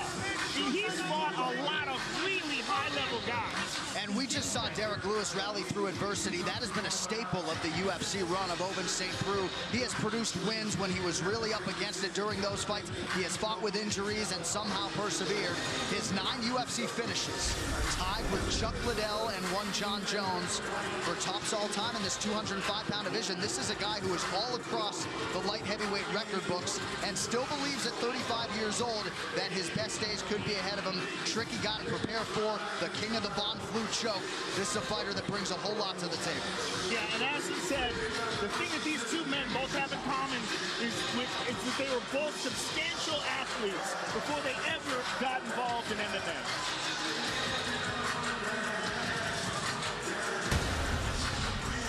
All right, this tale of the tape is brought to you by Modelo Especial, brewed with a fighting spirit since 1925. St. Prue, 35 years old. Dominic Reyes with a wisdom that belies his years. He is 28. Reyes, the slightly taller man, but St. Prue is long as hell. He'll have the 3-inch reach advantage here tonight.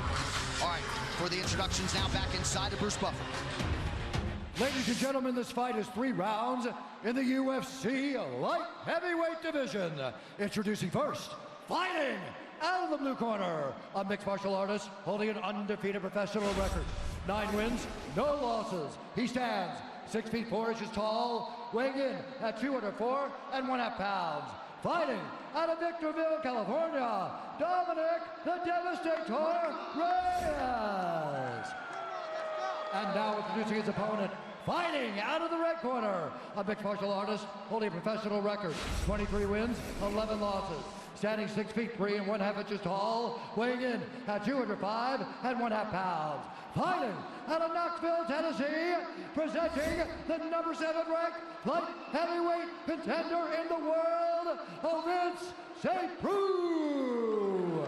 And when the action begins, our referee in charge, Dan Mergliata.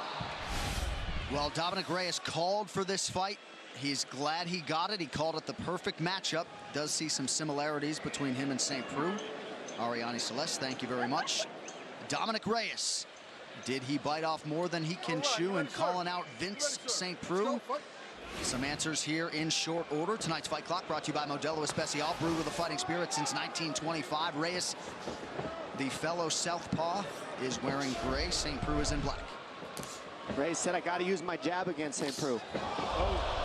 Right off the bat, just get straight to kicking. Kicking and jabbing. Strong kicks. Pure offense right off the bat. St. Preux switches to orthodox here.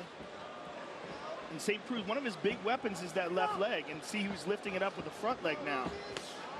He's got a powerful left kick. Reyes said when he goes conventional, you're going to see me firing my left a lot more. When he goes southpaw, you're going to see me using my jab a lot more. That's boxing fundamentals. And now we're seeing him also add the kicks to the various stances as well.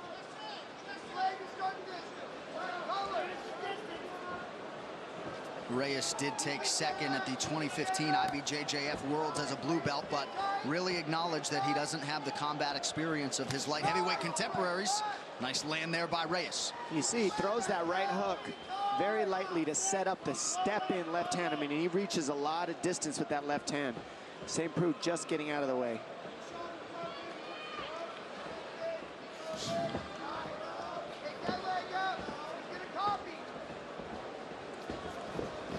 UFC veteran Joe Stevenson, the longtime chief corner of Dominic Reyes.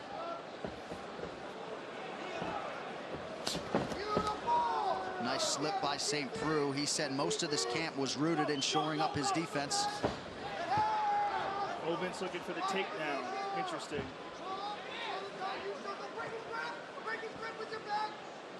The only guy in the UFC to have 2 Von Flue chokes. Actually has 3. Oh, that's right. He does have 3. Got Okami. Which is crazy. Oh, it's got to be. We got to change the name. He's got 1, yeah. The fact that we're seeing OSP try these shots tells me that he's not very comfortable on his feet right now. And it's interesting because you don't see him just try outright double legs ever. Takedown attempt again. Reyes showing very good takedown defense. But I think he was just shocked by the output, the quick offense of Dominic Reyes. Looks like he's going to get this double leg here, though. Oh, big elbows. Ooh, those are heavy. Ooh, he pulls him up the hip. Those can get ugly sometimes. We've seen people get knocked out pretty bad with those types of elbows. Nice takedown. Beautiful takedown. That was nice. Reyes right back up to his feet. Look at this. The athleticism that he's showing is high level. That's exactly what he's talked about, making these strikes count. And you see how he had that double leg underneath the butt, and you saw Reyes bring his hips in and slide him up to the upper body. I mean, that's so frustrating because you know you have the double, and then you lose it. Very impressed with Reyes' takedown defense, his ability to scramble back up to his feet, and his ability to land hard, damaging strikes in the clinch. Reyes' longest UFC fight coming in, 3 minutes, 39 seconds. Big left hands by Reyes. St. Preux's in trouble, yeah. He is powerful. Dominic Reyes is flooding him with offense, reckless abandonment as hard as he can. And right now, OSP is square, not knowing what to do with it. And his head straight up in the air. And Reyes not forcing the finish here, exercising some patience. St. Preux is hurt. He's on wobbly legs still. Oh, that was beautiful. I mean, he's being tricky too, Reyes. He knows St. Prue's waiting for something, so he's putting two moves together to offset OSP and Reyes. 1 minute to go here, round one. He is letting him off the hook, though.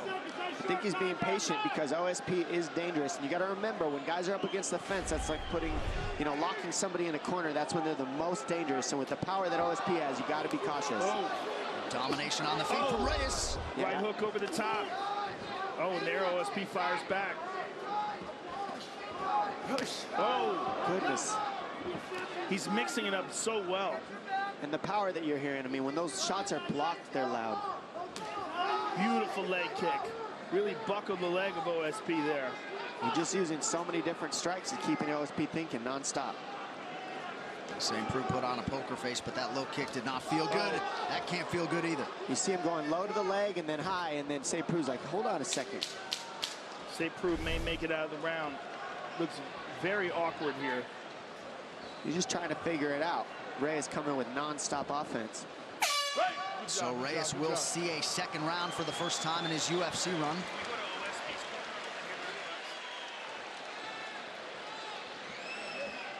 Let's listen into Eric Turner if we could. You're doing a good job on your shots. Just pull the trigger, right?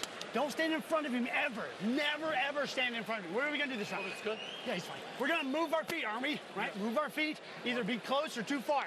But none of that in the range, right? Right now we're saying right in his range. If we're going to stand there, pop, pop, pop, pop, pop. You understand? What are we going to do this round, okay? Yeah. You're good from the open under. Attack them. Yeah. Put yourself in position. Dominic Reyes putting on a show. Let's look at these big elbows from the clinch. Hard elbows. Travis Brown style. And look at this left hand over the top. Boom, right hand behind it. Just pure domination by Dominic Reyes. Caught him with the end of the toes with that.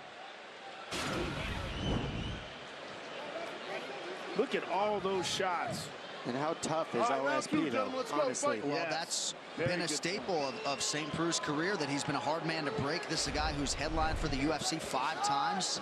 So durable, so strong, always active. OSP is no joke. And interesting that he goes back to orthodox stance.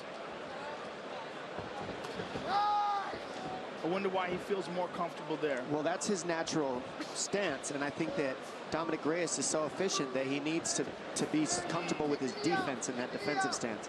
Remember, when you switch stance, you have one stance and you have better defense. I think OSP's defense is better conventional. That's interesting because certainly his most potent weapon standing up is either his left hook or his left kick. And that's offense. Air Asia. Now everyone can fly.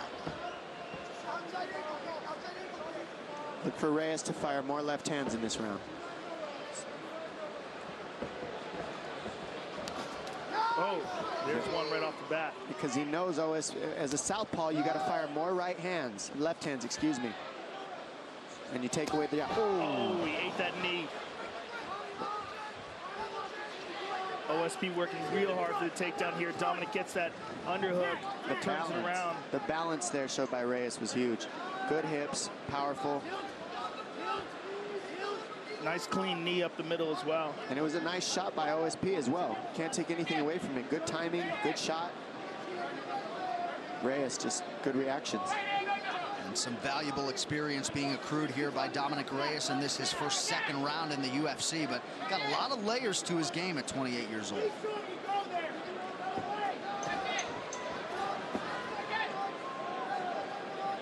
Now this is where guys can be punched in the face non-stop. It takes away the body lock because you can't squeeze if you're getting socked in the face right here. These guys are just squeezing each other, not punching in the break here.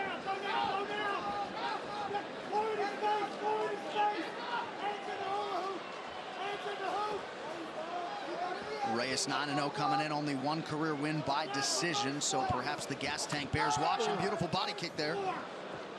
Just so fluid with his technique. I mean, he mixes it up so well. He doesn't go to the well too many times with any one thing. Just very diverse in his tactics. Well, and I think those that were surprised to see Reyes entrenched as a near 3-1 favorite haven't necessarily been following his career trajectory. Oh! And there you see how dangerous OSP is, too. Yeah, from that southpaw stance, there's that powerful left kick. Don't forget, he's just as strong as Reyes, hits just as hard. Just right now, Reyes is putting together the trickery with the offense a little bit better than OSP so far. Yeah, he just has a more efficient and fluid offense, but OSP has dynamic power. And explosiveness. I mean, Reyes is more of a fluidity to his style. He throws 2 punches, ending with a kick. OSP explodes with power and precision from the outside, and he's also tricky too, but right now Reyes is putting combinations together to offset OSP. Significant strikes landed, 74 for Reyes, 12 for St. Preux. And we see Reyes slow down a lot, though, in the second round, and that's going to be a read as the fights move on for him. That's a very good point, because he opened up like a house on fire. Close your fingers. Well, that's the adjustments with new guys in these divisions. You got to see round by round versus each style what happens to their cardio, what happens to their movements, what happens to their defense and their offense. And right now, both these gentlemen are showing up for us. Also, he's a big 205.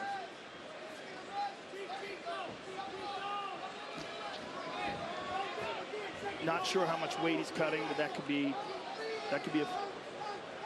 Not sure where that cut came on OSP's head. When did that happen?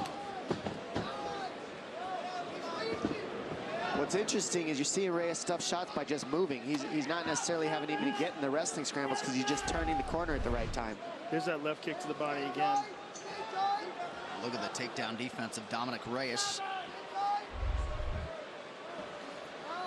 St. Preux telegraphed that right hand. Good left to the body by St. Preux. And Reyes returned it. These guys are very evenly matched.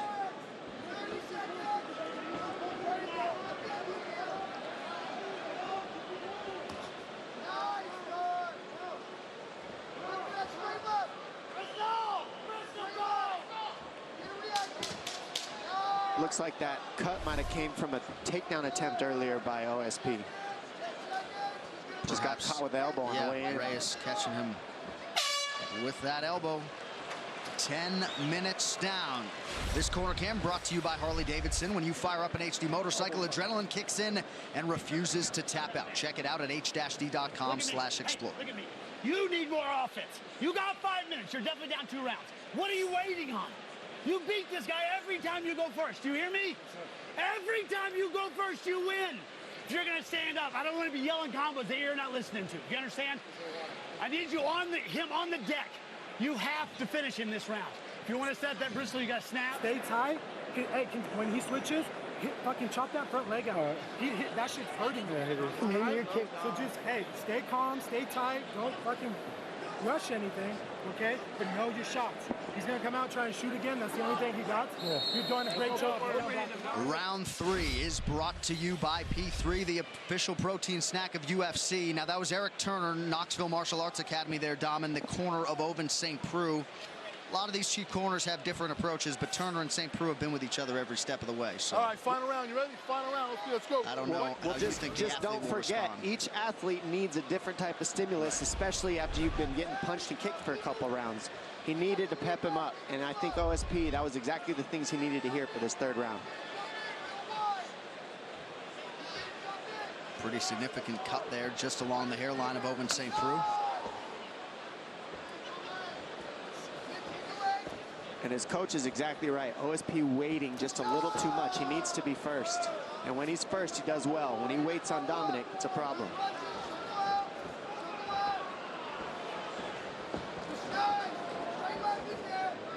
St. Preux continuing to advance. And we see Reyes listening to his corner well. Right when he switched stance, he starts beating up the lead leg. Smart, good reads. Oh, went right over the top with that left high kick. Almost clipped him. And it was pretty. That was a very nice kick.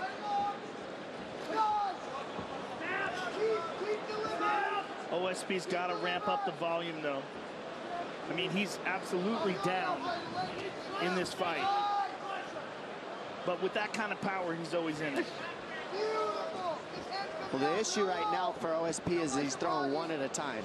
And the difference is Reyes has the numbers because he's throwing combinations. Now, as the fights moved on, we've seen Reyes go more and more to one shot. But That first round got him so far ahead that right now OSP needs to pick up the pace and go first. All right, let's bring in Joe Stevenson in the corner of Dom Reyes. Nice! Way to step out with your left. Nice, keep your hands up. Keep all your hands up, there we go. Keep circling. Lean your kick to the knee, hands up, circle out. Look for your legs. Come over his jab. Come over his jab when he reaches. Oh, his hands are coming low. No! That hurt him. That hurt. He's trying to rush.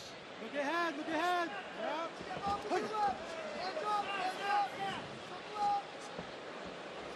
3 minutes to decide this one. Co-main event coming up next. Good left hand over the top by OSP.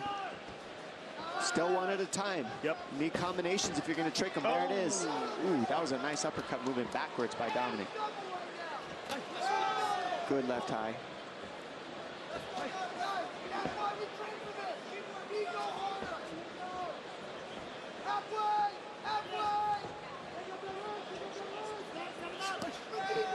And once again, Reyes strikes first.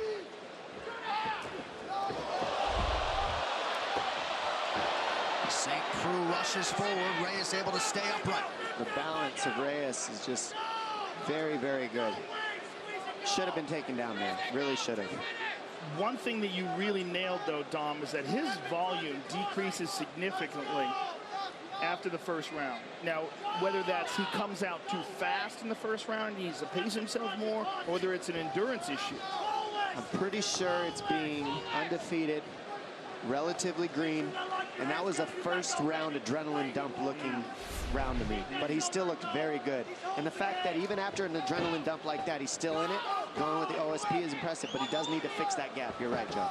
Understands that this is the biggest fight of his career. Yep. It's a big, and he came out feeling good, looking great, well prepared, but he's absolutely slowing down a bit. But what makes it impressive is he's still listening to his corners. Look, every time OSP switches, he kicks. He's listening. He's very intelligent, very smart, but he is tired. So his brain's still working for him. He's still listening, and that means that he's got the experience he needs. Ooh. And you can fill that gap in the cardio as the fights move on. But right now, OSP's coming hard. Yeah, St. Preux starting to find his range with that left hand. Kicked high effectively as well. Man, Reyes with that beautiful left leg kick. Beautiful elbow. And those leg kicks are eating up OSP. Look, he went back to conventional again because he's limping a little on that right leg.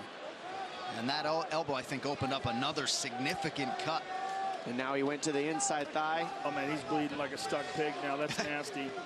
Well, that elbow is just so pretty that he threw. It was a good counter. But being credit to OSP for never stopping, moving forward, looking for that knockout, trying to find the opening. Well, he didn't quit at all, not even for a second, especially in this third round. But Reyes showing he's slick. He's not easy to take out. He's got good defense too, but does. Big kick goes high. Well, that was what was interesting about this matchup in the first place. We knew OSP has no quit in him. Yes. So we knew this young undefeated prospect is going to get tested, and so far, flying colors. And these will certainly be valuable minutes for Reyes as he moves forward and moves up this light heavyweight ladder. And this does not bring down OSP's stock, in my opinion. I mean, he's looked so good in this fight. He's coming. It's over. He walked away. That's it. If St. Preux doesn't get up, what is going on here? It's not over. It's not over. What is going on here? So St. Preux gets back to his feet, and thereby it will go to the judges' scorecards. If he was unable to do so, it would have been a TKO at the end of round 3. That's ridiculous. That was the end of the fight. I don't understand that. What just happened? Wow, there was never a horn crazy. And there was never a whistle. So why did they stop? Dan Murgliata was saying you got to get up, but he was walking away. Dominic Reyes was walking away like it was a knockout. Well, I did hear a horn. Looks like it is. Truck's telling me there wasn't a horn. I thought I heard a horn. I thought it was a knockout. Me too. I thought they should have stopped horn. the fight. He was laying back on his back, not defending himself, eyes straight up in the sky. Dominic Reyes walked away as if it was a knockout. It seemed like one to me. I'm confused. I mean, I guess Dan Murgliata wanted to call it himself, and since he didn't, he said, you got to get up. Let's see this again. This replay is brought to you by Nemiroff, bold character since 1872. Look at this. Boom! This is early on. Reyes with the left hand over the top. This is first round action. And here's some nasty leg kicks. Inside leg kick by Dominic Reyes. Here's a nice knee. Trying to stop the takedown. That is the first elbow that landed that caused the cut. There's another nice inside leg kick. Now here, boom, left hand. Now watch, now let's listen to this. Because look, he walks away like this fight's over.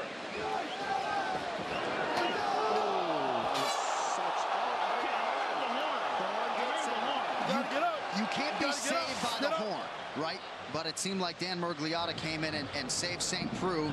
Either way, Dominic Reyes, the likely winner tonight. The official decision brought to you by Metro PCS. Now Metro by T-Mobile. Discover the smarter way to get unlimited and see what's new on October 8th. All right, Bruce Buffer now with that decision.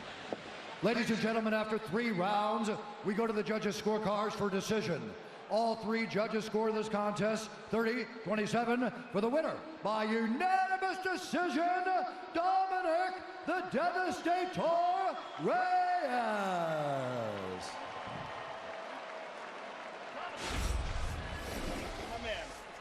First of all, congratulations, Dominic. There seemed like a little bit of confusion at the end of the fight.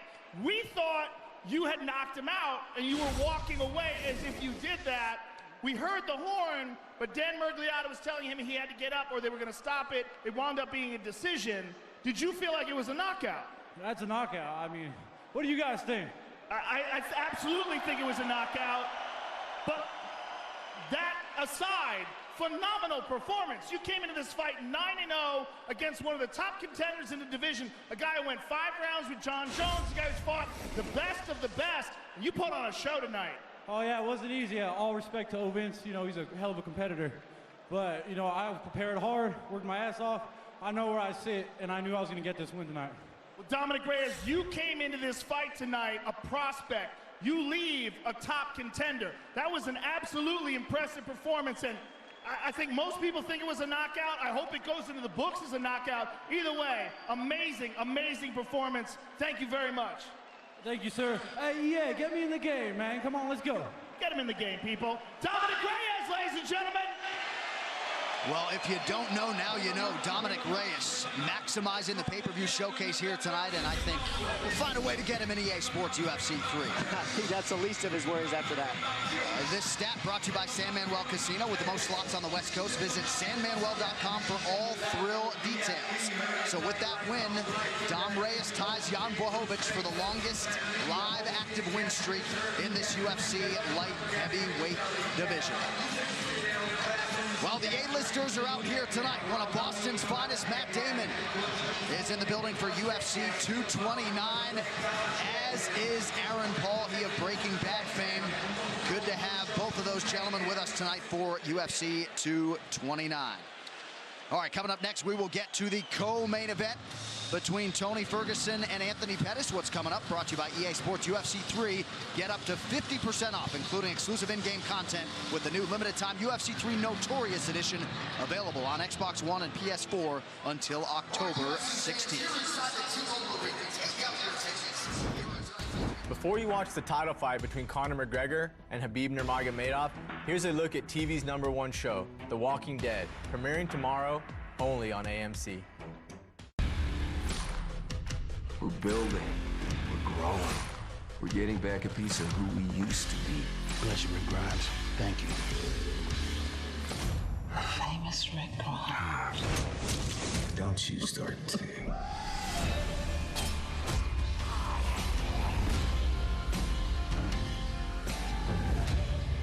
We're making a new beginning.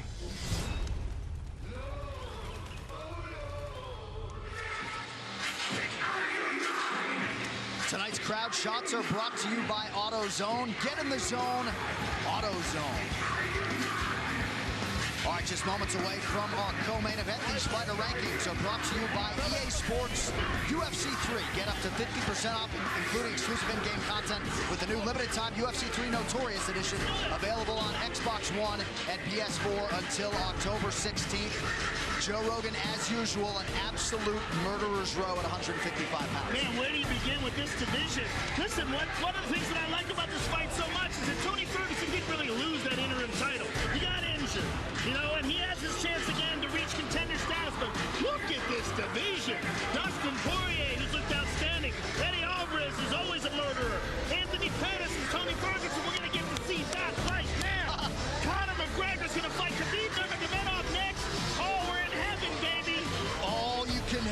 bro. The best is yet to come. Well, embrace the chaos has been the mantra of Anthony Pettis in advance of this fight with Tony Ferguson. El Cucuy will gladly go along with that approach. Few men are better than he is in the eye of the storm.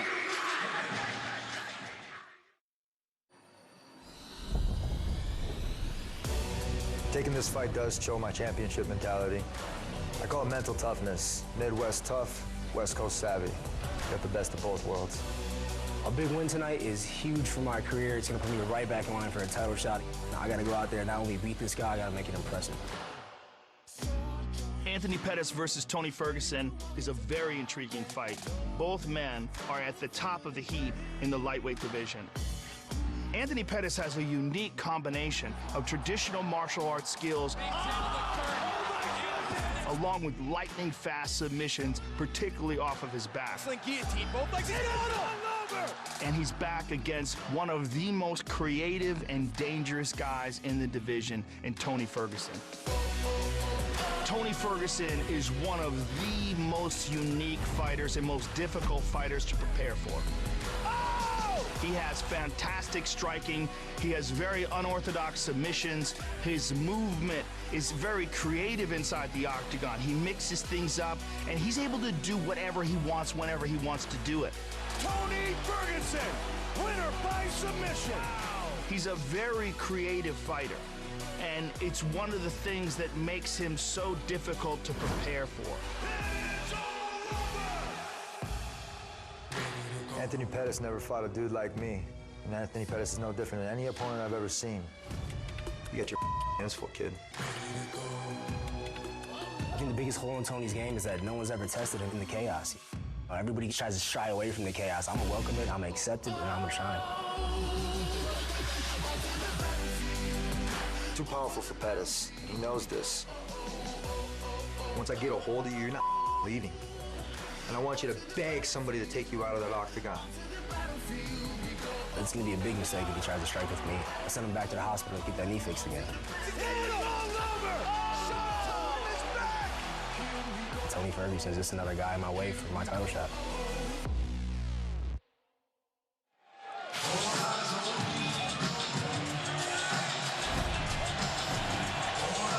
Well, his future is in the UFC Hall of Fame. His present, this massive co-main event tonight against Tony Ferguson. Here is Anthony Showtime Pettis. And Joe, he really has taken his training approach back into his own hands, trying to get back to the fighter that realized the UFC title 5 years ago. Well, he feels like he fixed something that wasn't broken. He had a style where he would throw these wild kicks and punches, and if you took him down, he would submit you. And then he felt like he was out-wrestled by a few guys, so he had to change his style up and work more on his wrestling and tighten up that aspect of his game. But in doing so, he diminished some of the striking, he diminished some of the submission. Then he decided, before the Chiesa fight, I'm going to go back to the old way. Right. Wild, reckless striking. You take me down, I'm going to submit you. That's exactly what he did with Chiesa, and he feels like he's back. What we got to remember is Anthony Pettis is still only 31 years of age. Right. All right? I mean, former WEC champion, former UFC champion, has beaten some of the best in the game. Gilbert Melendez, knocked out Cowboy Cerrone. When he's at his best, he's a wild, creative striker with some of the most dynamic kicks in the game. Tonight's Prep Point brought to you by Harley-Davidson. When you fire up an HD motorcycle, adrenaline kicks in and refuses to tap out. Check it out at h-d.com/explore. And Dom, he feels like his instincts and his reactions are as good as anyone's in the game, and why not lean on him, says Pettis. Well, he says that comes from his mentality outside of the octagon. He said he worked on his brain outside, and it fixed his mentality inside the octagon. The biggest thing that makes me excited about this fight is he said, one, I want to make this fight havoc. I want it to be chaotic, and I want to embrace it. And I said, well, that's what Tony Ferguson wants. And he says, exactly. So these two are going to meet head on head, and he's okay with that. And that's what he said in the pre-fight. You've got to be okay in the habit of Ferguson if you're going to beat him. And you got to get him in between the transitions where he has the holes in his game. He considered the decision a loss, is what he told me. So he's going for the finish, and he's going hard, like usual.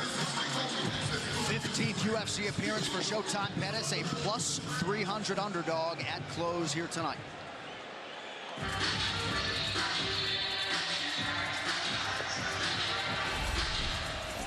And Time now to welcome back a man with one of the best lightweight resumes in UFC history. The first and as yet only man to put together a 10-fight winning streak at 155 pounds. Khabib has won 10 in a row. A couple of those were catchweight fights. His training is legendary.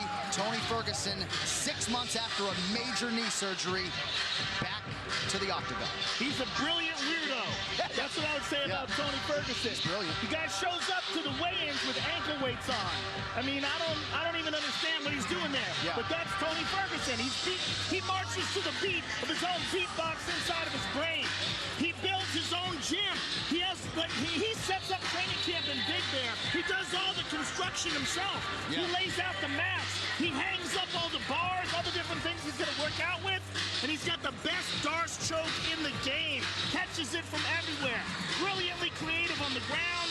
Brilliantly creative standing up. He's a very, very interesting guy. What you said about Big Bear attests to the fact that he prepares cardio, strength and conditioning to the max. He believes, I already know how to fight. I'm going to do the technique. That's the easy part. The one and only thing I can control is whether I get tired or not. So I simply won't ever get tired. And therefore, my technique will always be there because that's what I do. I fight. That's what's in my blood. That's how I train. My reactions will be there if I don't get tired. But if I get tired, it doesn't matter. Conditioning can make a coward of us all. He lives by that, and he focuses on it. And then in there, he shines because he knows there's nothing he can do that's going to stop him other than he putting his lights out. He hasn't had a sip of alcohol since February. He feels like that has him in the best shape of his life. And you're right, Dom, that ability to push himself and push himself past his limits is what he believes sets him apart. You might be looking at the most exciting fighter pound for pound in mixed martial arts today. All right, this Tale of the Tape brought to you by Modelo Especial, brewed with a fighting spirit since 1925. Ferguson, 34 years old. Incredibly, Anthony Showtime Pettis still just 31. Ferguson, the slightly taller man, he will have a 4-inch edge in reach. All right, now to get you started for the co-main event, here is Bruce Buffy. Ladies and gentlemen, this is the co-main event of the evening. Sponsored by Motel 6. When you're ready to tap out, book online at motel6.com. We'll leave the light on for you. And Nurmagomedov, bold character since 1972. And now, this fight is 3 rounds in the UFC lightweight division. Introducing first, fighting out of the blue corner, a mixed martial artist holding a professional record. 21 wins, 7 losses. He stands 5 feet 10 inches tall, weighing in at 156 pounds. Fighting out of Milwaukee, Wisconsin, presenting the former WEC lightweight champion and the former UFC lightweight champion, presenting the number 8 ranked lightweight contender in the world, Anthony Showtime Pettis. And now introducing his opponent, fighting out of the red corner, a freestyle fighter holding a professional record, 24 wins, 3 losses. He stands 5 feet 11 inches tall, weighing in at 155 pounds.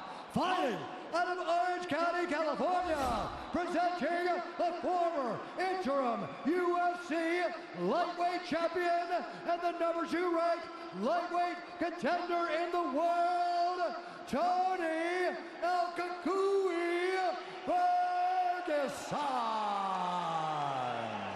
And when the action begins, our referee in charge, Jason Herzog. Jason Herzog, our referee. Brittany Palmer, thank you very much. Ready to go here, round 1 of 3 in this co-main event, to be followed by Khabib Nurmagomedov and Conor McGregor. Tony Ferguson back on that UFC canvas for the first time in about a year, taking on Showtime Pettis. Tonight's fight clock brought to you by Modelo Especial, brewed with a fighting spirit since 1925.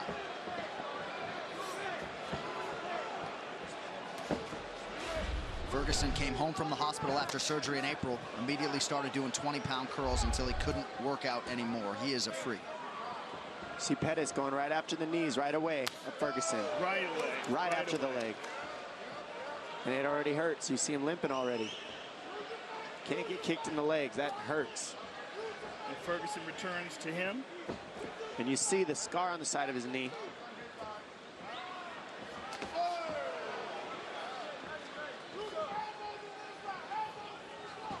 Pettis going right after that lead leg. Yeah, it seems like Ferguson's limping a little bit on that leg. It looks like it hurts. He just got kicked in it very hard. Well, you got to realize when you're talking about 6 months from a catastrophic knee surgery like that, I mean, completely detached from the bone, massive scar, you got to wonder if it's 100%. It's only been 6 months? Yeah, April. Injury was April 1st. Well, Dom, you're a guy who's come back from multiple surgeries. You know how long it takes. It's very rare that someone can come back from a gigantic knee surgery and be 100% after 6 months. Well, 6 months is a ridiculous time frame, I'll be honest. It takes at least 9 to get as strong as you need it. So the fact that he's pushing the pace like that is pretty crazy. Nice yeah, stick. And I don't like the way he's moving. It looks like it's hurt. They might have rushed it, but we don't know. We don't know that with Ferguson. Right, it could have been the kicks that Pettis landed. Because he looks good now. Or it could be that it's hurt. The biggest thing Ferguson said he wanted to do was utilize his jab in this fight. That was going to be the biggest problem for Pettis. And what's cool about it is he switches and he's got a really good southpaw jab and a really good conventional jab. Oh, yeah, he can absolutely fight from anywhere. The question is, did he give himself enough time to recover from the surgery? And he did no physical therapy. He took his recovery into his own hands, none. I don't know what to say about any of that. I honestly have no words for that. Don't shoot the messenger. He's crazy. I'm not shocked. Yeah. But, I mean, he's brilliant in that regard. Correct. That's his own way.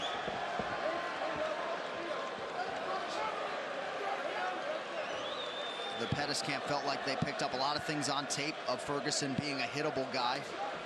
Tony said, watch all the film you want. I'll pick him apart on the feet. We have hit the midpoint of round 1. Blocked it all, though. And nothing landed. Well, he spends a lot of time working on a Wing Chun dummy. He does that. Yeah. I mean, he does a lot of really unorthodox stuff in terms of mixed martial arts. Your friend Eddie Bravo talks about him training for 6 hours straight. I mean, it's absurd. Well, Eddie's trained with a lot of guys. He said he's never seen anyone with the kind of endurance that Tony has. I know you hit that elliptical for 2 hours the other day. I mean, his pressure is crazy. The pressure that he's putting on Pettis right now is silly. This is exhausting to move the way Pettis has to. And he's guessing, too, because look how Ferguson moves his head, switches combination, switches, always giving you a different look, and always pressuring you. And he's not chasing.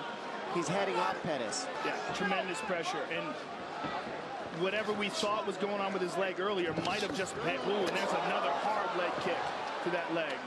But he looks fine. Yeah, nice counter right from Ferguson. And he's using it a lot. Inside leg kick with that leg. He's landed several to Pettis' left leg. Tremendous pressure, though. Look at him. Pettis doing a good job seeing everything. The only thing that worries me is moving back this much is exhausting if you're Pettis. That pressure is just ridiculous. And he's got to clinch him or do something to deal with the pressure. Go to the body of Ferguson, fake a shot, throw uppercut, throw knees, something. Because right now Ferguson is just on it. All over him. Front kick to the body, inside leg kick again. I mean, he is just smothering Pettis. Pettis just can't get any space. He's basically keeping him in a phone booth by heading him off. And he's slowing down. You're seeing Pettis' punches coming slower. Well, the key is of what Ferguson's doing game plan-wise is now Pettis doesn't have this trickiness. He can't make reads. He can't have timing because he's moving back the whole time. Blocked. Nice left hand there, stuck by Ferguson. Beautiful uppercut. And look at him, walking him down, talking to him.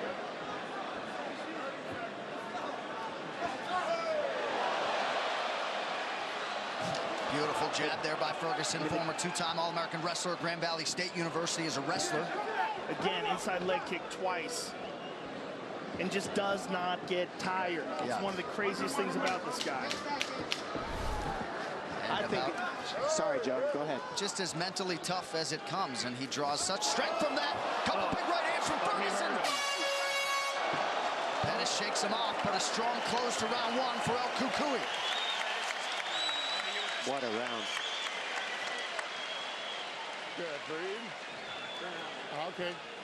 Good round. Here's what I need you to do, though, okay? Breathe. Get some water in you, okay?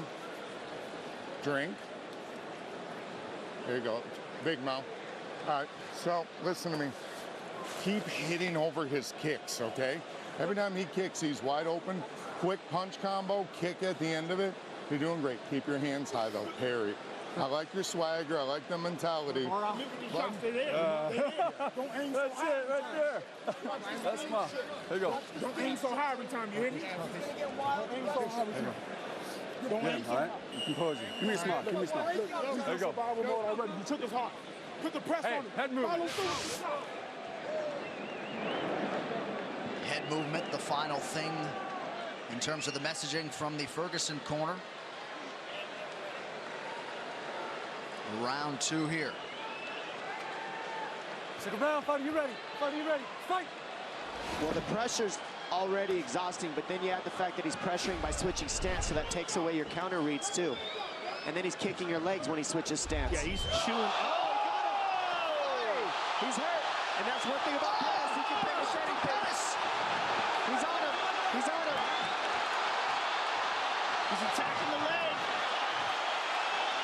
Oh, Ferguson bleeding bad here, busted open. Beautiful by Pettis. And that's the thing, Pettis wanted a war. He wanted to feel this pain, and so he's in it. And now he got what he wanted. He hurt Ferguson, and now he has Ferguson's respect. There's a lot of blood coming from somewhere. Might be his jaw. Yeah, it looks like the mouth of Tony Ferguson. So some definite adversity here for Ferguson. Pettis has got to be very careful of Tony's guard, though. I would like to see him try to just stand up. I'm just glad this is on the ground because I want to see these two gentlemen grapple. Ferguson right after it, immediately staying offensive. Well, there's a tremendous amount of blood coming out of Tony Ferguson's mouth. And you got to wonder what is going on. I think it's from his head. A lot of it coming from Pettis, too. Head? It's got to be the top of his head. Or is he, I don't know, I can't tell. It might be from both gentlemen. Yeah, they're both cut to Pettis pieces. Pettis is losing a ton of from blood an elbow from Ferguson. This fight as advertised so far. This is what they wanted, and this is what we get. Jason Herzog's going to check that cut of Anthony Pettis. I think it was on the ground that he landed that. I think he threw it in the guard and landed it on Anthony in the guard. This can't be that bad that they have to stop this. No, well, right. It's not above the eye, so they won't stop it because it's not above the eye. Oh, it's in the hairline. It's a giant cut on the right side of his head. I need another rag for his eyes. Please, a rag. How are we doing? He's good. He's fine. Okay, one moment. I need a rag. Let's get over. Herzog now calling for a rag to clear Tony's eyes. Good reffing by Jason Herzog. Jason Herzog, one of the best in the business. This is a fight. We are the only 3 gentlemen sitting in the T-Mobile Arena right now. Woo! Oh my goodness, it's getting wild. I'm just thankful for this fight right here, right now. I mean, how's this as an appetizer for Khabib and Conor? 3 minutes to go in this second of a possible 3 rounds.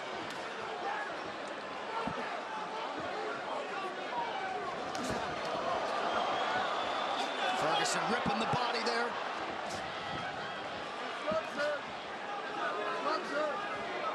Ferguson seems to have fully recovered. And he's never even looked tired for a second. Just his head got jogged a little.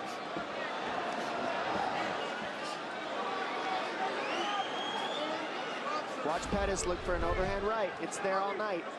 Pettis flat against the cage here.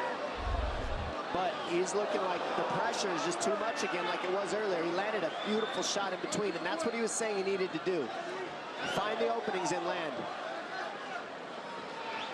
Non-stop output and forward motion from Tony Ferguson. I mean, he puts pressure on you like no one else in the business.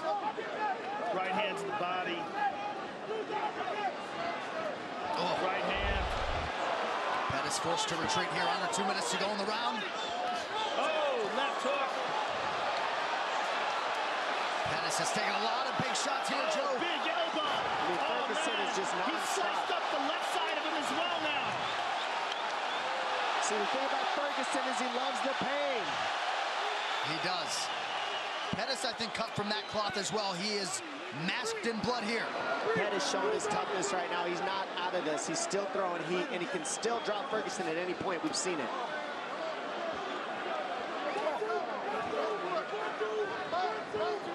Oh, beautiful. Grab the hand, slip over the top with an elbow.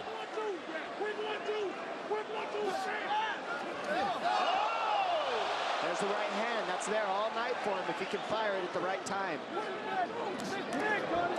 Oh, left hand lands flush for Pettis. Oh my goodness. I can't take this after the Derek Lewis fight. They're literally fighting in a phone booth right now. This is amazing. Thank you, guys. Oh my goodness. Another elbow from Tony Ferguson under a minute to go in the round.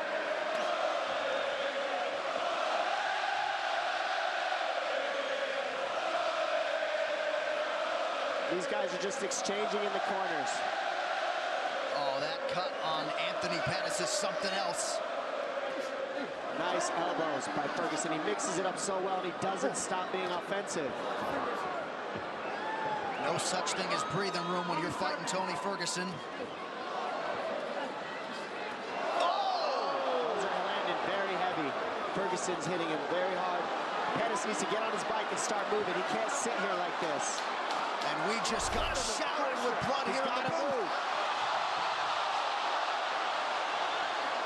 Final seconds of the round. Pettis covers it. Mixed martial arts. Gracious. Unbelievable pressure. Unreal fight so far. UFC at 229, Khabib versus McGregor is presented by Harley-Davidson. When you fire up an HD motorcycle, adrenaline kicks in and refuses to tap out. Check it out at h-d.com/explore. Breathe, Anthony. Big breath. Yeah, we're covered with blood. You're good. You're good. Look up. Look up. Okay. What do you want to do? If you can't go, we got to stop it. What do you want to do? You tell me. That hand's broken? Yeah. What do you want to do? I don't want you going out there if you can't fight the way you need to fight, all right? I can't have you fighting him if you didn't got that hand, all right? Hand's broken. Yeah, That's he it. broke his hand. So that's the fight. Anthony Pettis breaks his right hand. Duke Roufus not going to send his longtime pupil out there. Somewhat anticlimactic, but El Kukui is back in a big way tonight. Wow, that's surprising. Broke his hand, can't continue. You know, we sometimes sit here and bemoan the fact that corners don't save their fighters often enough. I know people are going to take issue with this. Any thoughts, Joe, in the immediate aftermath of that decision? No one knows Anthony Pettis better than Duke Roufus. If Duke Roufus thinks it's a good idea to stop the fight, there's no way anyone should disagree with that. He knows what should be done, what shouldn't be done. It's one of his biggest weapons. If he broke his hand, and it seemed like he didn't want to continue either. He didn't want to fight this monster with one hand. You know, it's a good move because Tony Ferguson probably would have just beat the snot out of him. And how about the outpouring of emotion from Tony Ferguson? We tried to set it up as best we could, but what the last 6 months have held for this absolute warrior of a human being to come back and produce the way he did tonight is truly the stuff of legends. His UFC record lightweight winning streak is now 11. And for Anthony Showtime Pettis, his stock rises in defeat here tonight. This replay brought to you by Nemiroff, bold character since 1872. You can't be anything but thankful for these gentlemen for a fight like that. Incredible. And here we go. Insane. The big right hand lands. He throws an inside kick, and Pettis just hits him with a huge right hand and just puts him down. Then here you see he's cut, and he's finally just like, yes, this is what I wanted. Havoc. And he gets it. Ferguson cuts him over his left eye. Elbows, grabbing the hands the whole time. Non-stop punches, trading. These guys are fighting in a phone booth, bleeding all over each other, bleeding all over us. Reckless abandonment. Bodies were put on the shelf, and they just didn't care. And Ferguson looking back at Pettis. Got you. Got you. You're done. I see you. Well, we build him as arguably the most exciting fighter in mixed martial arts at present. And Tony Ferguson certainly lived by those words yet again here tonight. The official decision brought to you by Metro PCS. Now Metro by T-Mobile. Discover the smarter way to get unlimited and see what's new on October 8th. Bruce Buffer now with that decision. Ladies and gentlemen, at the end of round 2, Anthony Pettis' corner has called a stop to this fight. Declaring the winner by TKO, Tony El Kukui Ferguson. 805-231, I love you, baby. XTA, home team. Christina, I fucking love you, baby. Come on, Anthony. Love you. I'm here with the winner, Tony Ferguson. First of all, Tony, welcome back, and thank you for an amazing performance. That was incredible. What a wild fight for as long as it lasted. Where you at, McNuggets, you fucking piece of shit? I'm gonna kick your ass. If fucking Khabib don't do it, I will. Son of a bitch, I'll give you a proper ass whooping any day. Let's get back to the Pettis fight, because that was a wild fight, man. First of all, what a quick turnaround from your knee surgery to come back. Was there any concern at all that you would rush this? No, man, no. Now, you fought one of the best strikers in the division, walked him down, but you did get clipped at one point in the fight. How bad were you hurt? I had fucking fun in there.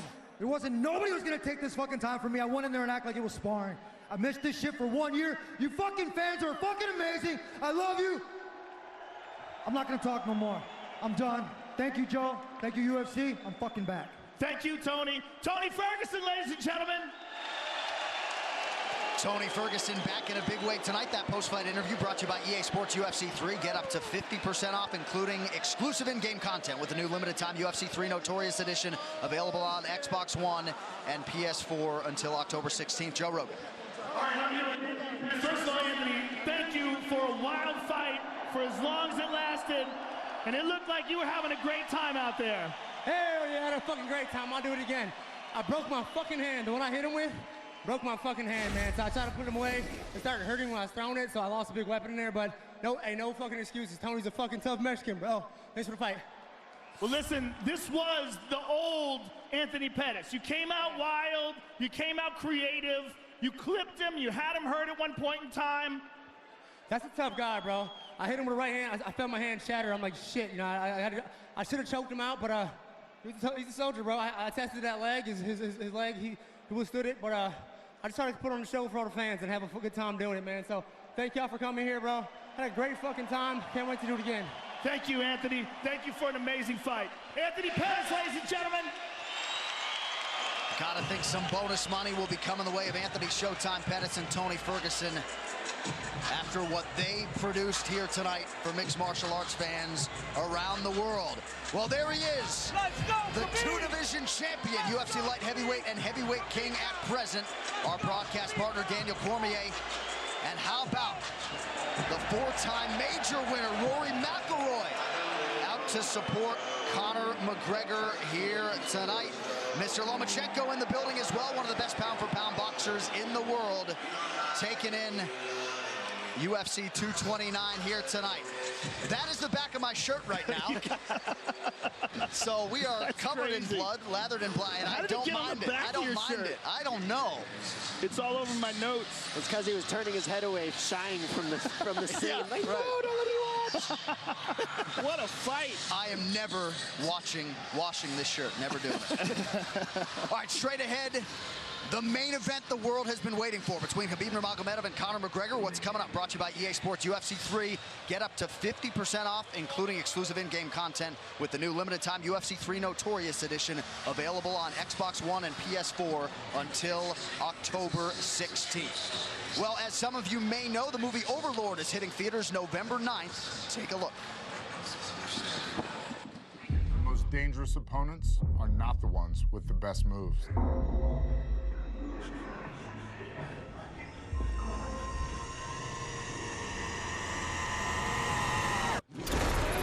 It's not the ones who hit the hardest. What did you do to me? Some questions don't have good answers. That's weird. The most dangerous opponents are always the ones who get back up. No matter how hard you knock them down. We have to do this!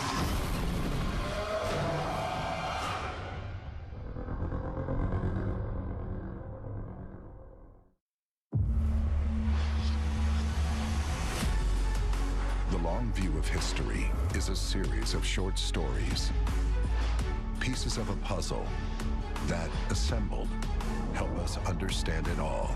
I get a phone call. He was hit by a train. What? This is the biggest fight of his life. think about this. 3 guys just bought the UFC. We didn't know anything about promoting fights. When we finally got through and we owned it, I think we all looked at each other and said, oh my gosh, what do we do now? Donald Trump and Dana are an interesting match. They're aggressive guys who aren't afraid to take chances. We've had a very unique, interesting, cool relationship for a very long time. UFC 25 Years in Short, premiering only on UFC Fight Pass. UFC 25 Years in Short, 5 brand new episodes coming out shortly. Judgment Day, UFC on the Run, Seeking Refuge. Great Ice Age feature on Chuck Liddell. Of course, Matt Hughes' inspirational Road to Survival. And Combatant-in-Chief, President Donald Trump's history in combat sports. UFC Fight Pass, download the UFC app today. And now live from T-Mobile Arena in Las Vegas, Nevada, it is time for the main event for UFC 229, Khabib versus Mcgregor, brought to you by Harley-Davidson. You fire up an HD motorcycle, adrenaline kicks in and refuses to tap out. Check it out at h-d.com/explore. All right, now let's pull up the lightweight fighter rankings brought to you by EA Sports UFC 3. Get up to 50% off, including exclusive in-game content with the new limited time UFC 3 Notorious Edition, available on Xbox One and PS4 until October 16th. And this is what makes mixed martial arts great. You have the best fighting the best. The #1 ranked contender, Conor McGregor, who left to go pursue boxing as the lightweight champion, relinquished the title. Khabib Nurmagomedov assumed the throne in his absence. And tonight, in a matter of moments, they will lock the octagon gate behind Khabib Nurmagomedov and Conor McGregor. John Anik, Joe Rogan, Dominic Cruz. So we know what Conor does early. I mean, over under 30 seconds for the first level change from Khabib. How do you expect him to handle the first minutes of this fight? The real question is, can Khabib close the distance and get a hold of Conor? And can Conor clip him on the way in? Those are the big questions. Those are the questions we're going to get answered very, very quickly. The next question, if Khabib takes Conor down, can Conor get back up? Those are the 2 big questions. That's what it comes down to. And the missing link on the stand-up that makes this fight different than anybody is 2 things. 1, Conor McGregor is a southpaw. We haven't seen Khabib do very well striking with some southpaws as we've seen. Problem number 2, Conor McGregor can knock people out moving backwards. He hasn't dealt with anybody that has fought him that moves backwards and can knock you out. Conor McGregor can do this. So if Khabib's pressuring forward the whole time, he's got to be careful. It's got to be in and out, because if he just non-stop pressures, he's going to get clipped on the way in. He has to be very cautious, and a lot of fakes have to be mixed in there, or Conor will get his timing and will hit him. Then the big question is the spectacle. How does Khabib handle the spectacle? Because this is bigger than anything he's ever experienced. We know Conor rises to the occasion. The Jose Aldo fight's a perfect example of that. He came into that octagon like he owned the building. Right. Can Khabib eat the pressure in the way Conor does? And can he take the punches? I mean, the bottom line is, can he take the damage? We've seen Khabib does get hit. It is a fact. It's not like he never gets hit. Can he take the power of Conor McGregor while he goes for the takedown? And can he time the takedown? Or does Conor McGregor have the nice punch count that he makes it so that Khabib has to stand with him? There's a lot of questions in this. There's so many questions. Oh, and we're getting answers soon. With that setup, there ends the wait for the biggest fight in UFC history. Khabib Nurmagomedov, the undisputed champion, welcoming back the Irish superstar Conor McGregor. Let's see how it plays out.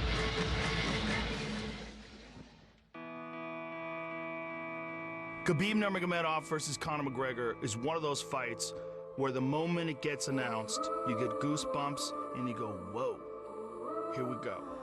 The reason that this fight is so big and the reason that people are so fired up about this fight, it's 2 of the best in the world in their prime, fighting when they should be fighting.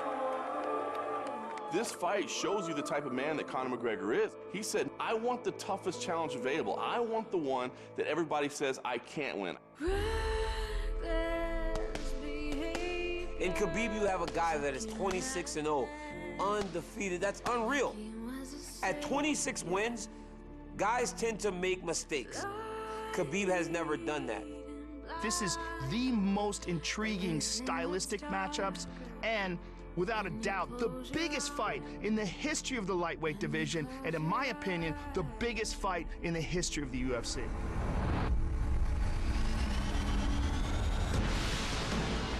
never fight with someone like me. Oh, he's getting mauled. Barbosa's face says it all. Who have so much pressure, so much dominate with his opponent. Michael should tap her. He's gonna break his arm. He's gonna break his arm. Hit his all over. You know, this is my style, crush my opponents. He has been unrivaled inside the octagon. I mean, he's just an unprecedented phenom of a talent. We're talking maulings and massacres. Where's Conor? I want to fight with your chicken because this is #1 easy fight in lightweight division. We are ready here. We are ready for war. We are ready for all outcomes, all situations, all scenarios. I am in a war state of mind. You're looking at a fighting veteran. I've been through it all. I've been on the boxing side and I've been on this side. I came back for the love of fighting and the love of war, and this I am going to truly, truly love, putting a bad beating on this little glass jaw rat.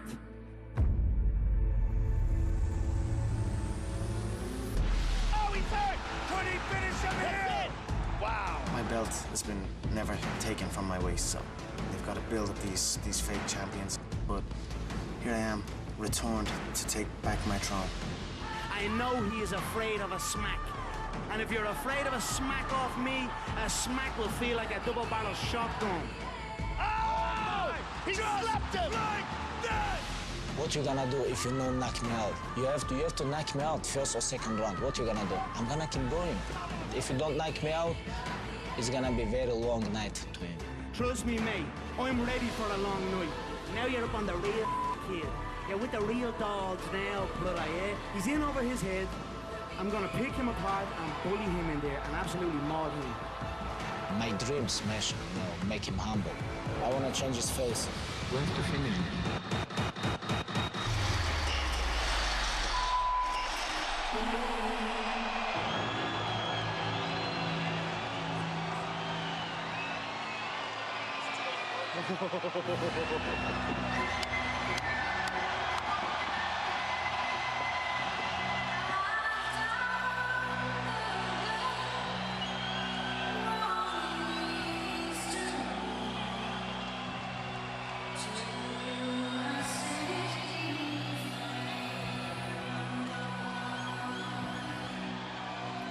Yes, yes, yes.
$100 million payday in a boxing match with Floyd Mayweather.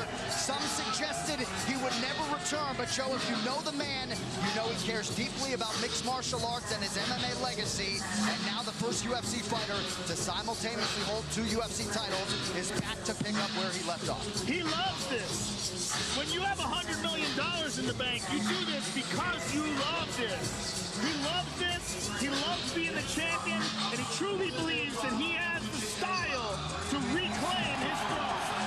Tonight's Bet Point brought to you by Harley-Davidson. When you fire up an HD motorcycle, adrenaline kicks in and refuses refuses to tap out. Check it out at h-d.com/explore. Because of his personality, because of his skill set, because of his spectacular success inside the octagon, it makes this so interesting. I mean, this is such a heated moment of anticipation.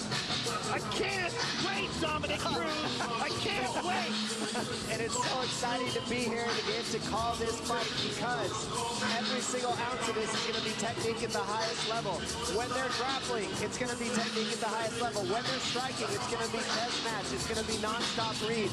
And Conor McGregor is one of the best in the world at finding that pinpoint timing and making it count to put on the show for the world. It is going to be epic. And here comes the strut. Woo!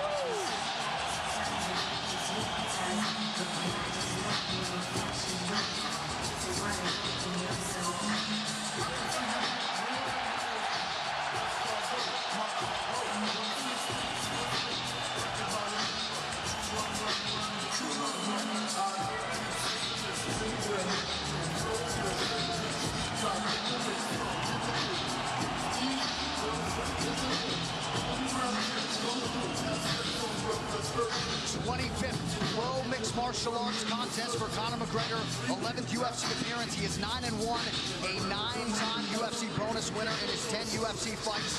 18 career wins by knockout or TKO. Few understand and manage distance better than the notorious Conor McGregor.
Have failed to solve Khabib Nurmagomedov in a mixed martial arts setting.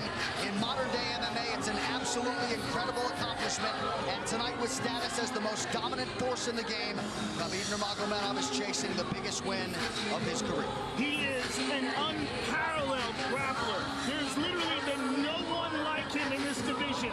Mauls world-class fighters. And if you talk to people like Daniel Cormier, who shared the gym with him, he mauls world-class wrestlers on a regular basis. He's the best grappler we have ever seen in the lightweight division.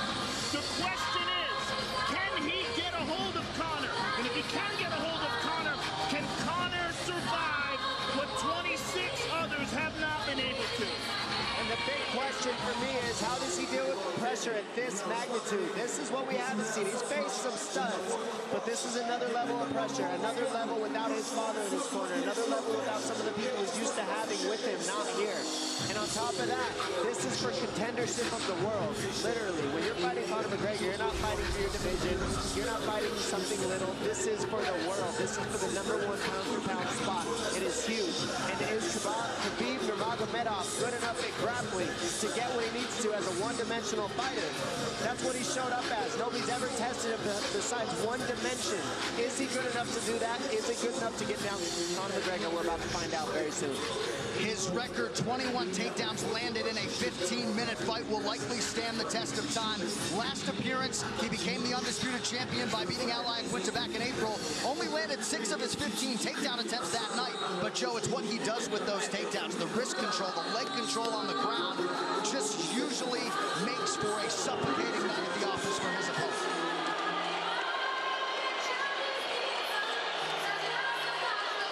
I've never been more excited for a fight. I agree. Khabib Nurmagomedov, 26-0. He has never been knocked down in an MMA fight. Perhaps that chin will be tested like never before tonight by the left hand, the right hand, and everything else that Conor McGregor brings to the table as a striker. Khabib versus Conor. Here we are. This Tale of the Tape brought to you by Modelo Especial, brewed with a fighting spirit since 1925.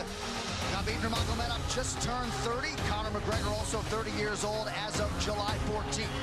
Nurmagomedov 1 inch taller. McGregor will try to maximize a 4-inch advantage in reach. All right, now for the official introductions for our main event. Here is Bruce Buffer. Ladies and gentlemen, this is the main event of the evening. Sanctioned by the Nevada State Athletic Commission, Chairman Anthony Marnell, Executive Director Bob Bennett, Commissioners Stacey Alonso, Christopher Alt, Dallas E. Hahn, and Dr. Robert McBeef. Our 3 judges scoring this contest at Octagon side are Derek Cleary, Sal Diamato, and Junichiro Kamijo. And when the action begins, our referee in charge of the Octagon, Herb Dean. This bout is sponsored by Harley-Davidson. Get your first taste of Harley-Davidson adrenaline at h-d.com. And P3, the official protein snack of the UFC. Metro PCS is now Metro by T-Mobile. Discover the smarter way to get unlimited and see what's new on October 8th. And now, for those in attendance and UFC fans watching around the world, this is the moment you've truly all been waiting for. Live from the sold-out T-Mobile Arena in Las Vegas, it's time! 5 rounds for the undisputed UFC Lightweight Championship of the world. Introducing first, fighting out of the blue corner, a mixed martial artist holding a professional record, 21 wins, 3 losses. He stands 5 feet 9 inches tall, weighing in at 154 1/2 pounds. Fighting out of Dublin, Ireland, presenting the former UFC featherweight champion, the former UFC lightweight champion, and the #1 ranked lightweight contender in the world, the challenger, the pride of Ireland, the notorious Conor McGregor.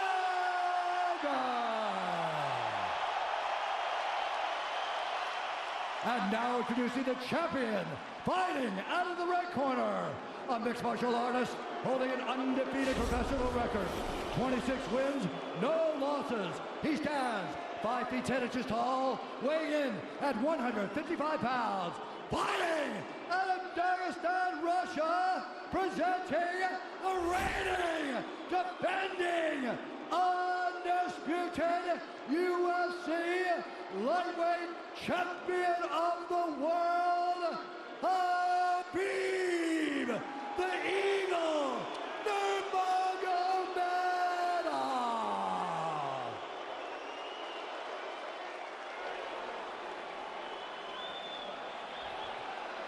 All right, gentlemen, we've been over the rules. Protect yourself at all times. Follow my instructions. We're going to keep this clean. Touch gloves now if you wish to. All right, let's do this.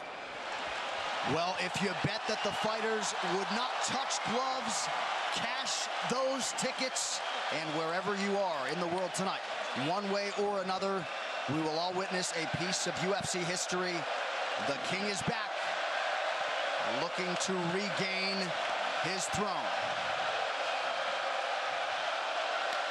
And we are underway. This fight clock brought to you by Modelo Especial, brew with a fighting spirit since 1925. McGregor in green, Nurmagomedov in black. McGregor lands early.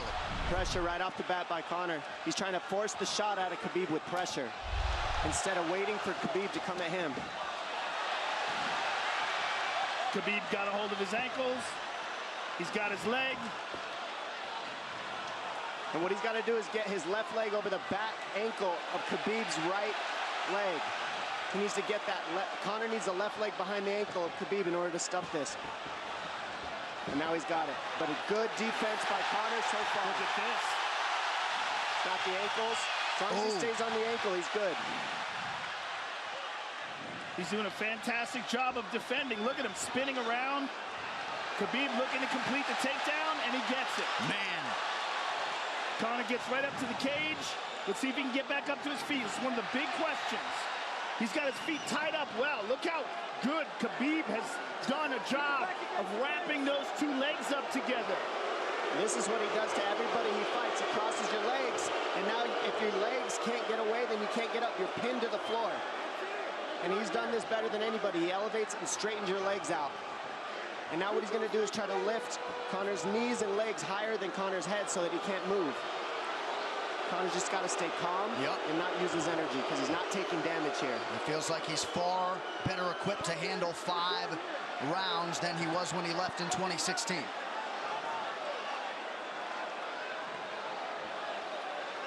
Khabib does such a good job of wrapping those legs up, extending them and wrapping them up so you can't get them out from under you. I've never seen anybody be able to straighten the leg out like that. The way he hangs and he almost knee bars you by collecting your heel up. It's just different how he holds you there. Most people can get away when you do that, but when Khabib grabs your legs, he just keeps them. Yeah, he's doing it again. Look at him pinch those legs together. He does it different, and they cross every single time. He crosses them over each other. He's just so good at squeezing. This is what you got to do to Conor early, though. If you're Khabib, you have to do this early. You can't try to give him all the rest he needs in the first couple rounds. That's when Conor's the most dangerous. Couple right hands have landed for Khabib. His first strikes of the fight. McGregor trying to control his breathing. Ate a big right hand there. And what Conor's doing is he's trying to dig underhooks and stay in a ball so there's no hooks. So Conor, see how he's got over the top of Khabib's head or his arms? He needs to get in between the arms and legs of Khabib if he's going to get up. He can't be on the outside of Khabib's arms here. Again, Khabib ties those legs up together. It's just tremendous how he does it. And it's something that you see him do against every single guy he fights. They know what he wants to do. They can't stop it. He's got a different type of pressure from here. I think he's just extremely strong as well. And now he's under the back of Conor,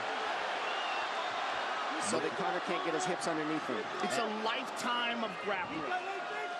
And you do have a referee in Herb Dean that is going to give Khabib every opportunity to work on the ground, especially when he has the legs trapped. Right now we're seeing Conor okay because he's not taking damage, so he's staying very calm so he doesn't waste his energy. But once he gets wore out from this grappling, then you're going to start seeing Khabib posture up and start landing the big punches. But he can't do it too soon because otherwise Conor will get away. He's got to play the squeeze game right now. Nice pass, straight to half guard. And now the pressure is just heavy here. You could tell he's extremely heavy. That left shoulder and the chin of Conor really makes it minimal for Conor to be able to get to a hit. He does a tremendous job, and he keeps you from being able to breathe. Pressure on the chest, and then the overwhelming sensation that he can continue to do this as long as he wants. And that is exhausting in and of itself. I love that he's just being patient, though. This is what you've got to do to Conor early. You can't be silly and try to pretend that you're going to give him space to stand up. You've got to smother him and try to take some of the wind out of his sails early so he's not so powerful. Take some of that pop away and then take some chances after that if you're Khabib. And Conor can't use too much explosive energy to try to get up without technique. If he does that, he knows he's going to burn himself out, and he knows if he can't stop Khabib, Khabib's going to be able to do this in the second, the third, the fourth, and then how long can he keep him away from him? Well, don't forget, Conor used literally no energy right now because he took no damage. He did get stuck on the floor, but he has no, so this second round he'll be fresh. Let's see what he does with it. Exactly the start that Khabib Nurmagomedov was looking for in round one.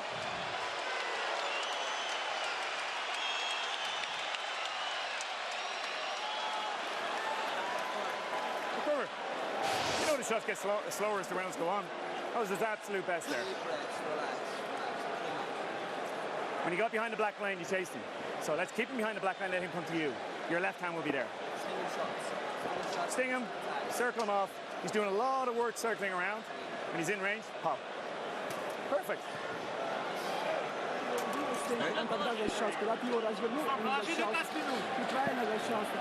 Yeah, you did everything good, everything good. How you feel it? How you feel so? Keep your chin down, keep your chin down. Okay? Keep your chin down, hands up. If you grab his leg, just push him against the cage and then take him down from there. Dom, any thoughts on that messaging there from Javier Mendez and crew? The Javier Mendez is okay, that's great, but they look a little frantic. I mean, that would make me feel crazy in there. Yeah, like let's calm down a little guy, give him some real feedback. I don't know. Well, every mixed martial arts round begins on the feet. Let's see how it goes here early round two. Conor knows he can land that left whenever he wants, so that's what he's waiting for. He's waiting for that counter. He's waiting to force Khabib to take a bad shot and then make him pay for it. That's what we're seeing here. McGregor fires the knee, appeared to just miss.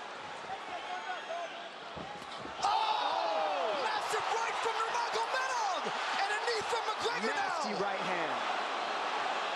Wow. And that's the problem with takedowns is they gain the respect of the striker. Your striking gets better if you force takedowns because you're thinking about the shot. And now the shot's set up from the overhand. He goes back and forth, and that's what's made Nurmagomedov the best.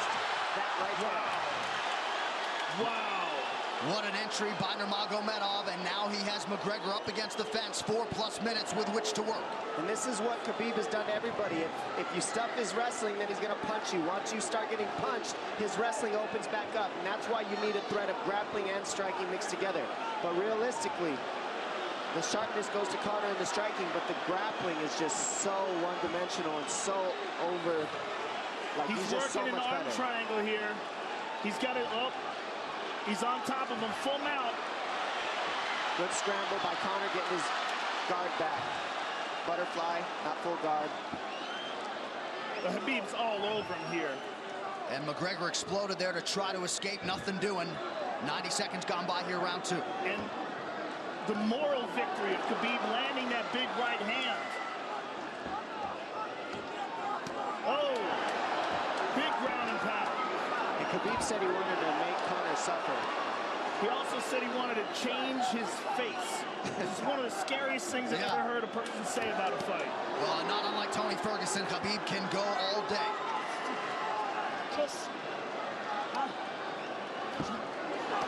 Oh, big right hands landing from Nurmagomedov, who came into this fight unquestionably in the best shape of his life. Conor's talking to him. I can't hear what he's saying, but he's getting tagged. Well, that's Khabib talking, and he's not saying nice things. Oh! Big elbow from Nurmagomedov did not appear to cut McGregor open. The power he generates from this ground and pound is just interesting. I don't understand, because you can hear it landing over and over. It's just ferocious. I mean, he's the best ground and pound artist in the sport. Oh! Conor's getting lit up.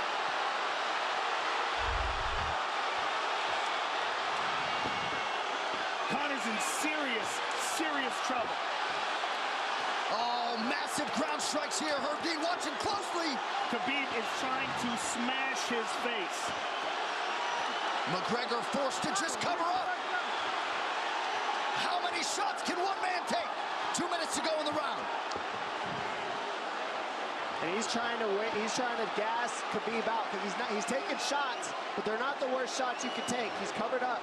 It just doesn't look good. I don't think he's trying to gas Khabib out. I think he's getting smashed. I think it's a mixture of everything.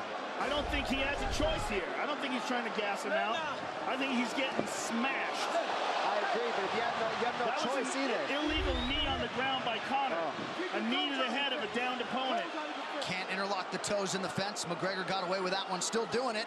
Herb Dean should be warning him there. He's going for a Kimura here. That is tight. That looks like it's going to get finished here, ladies and gentlemen. That's tight. Good defense. It's like Conor's not even sure. Why isn't he trying to get up? Because he's exhausted and he's getting his face punched in. And I don't think he can. I just think Khabib is so much better on the ground that he's surprised. I agree. And Nurmagomedov's output hasn't waned one bit.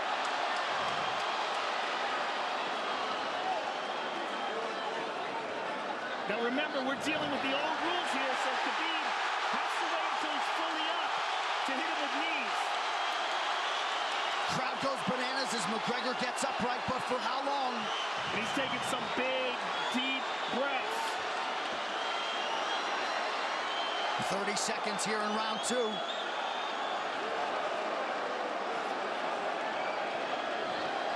Khabib can keep this pace for 5.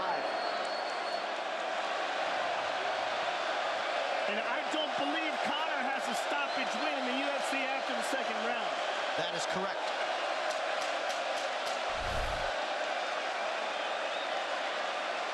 Conor hasn't had an answer at all for the grappling Khabib in one bit. Nurmagomedov with a huge second round, likely a 10-8. Telling you, he didn't need his biggest shots as it looked like. It looked bad, but he wasn't eating them square, Joe. What a stand-up, brilliant.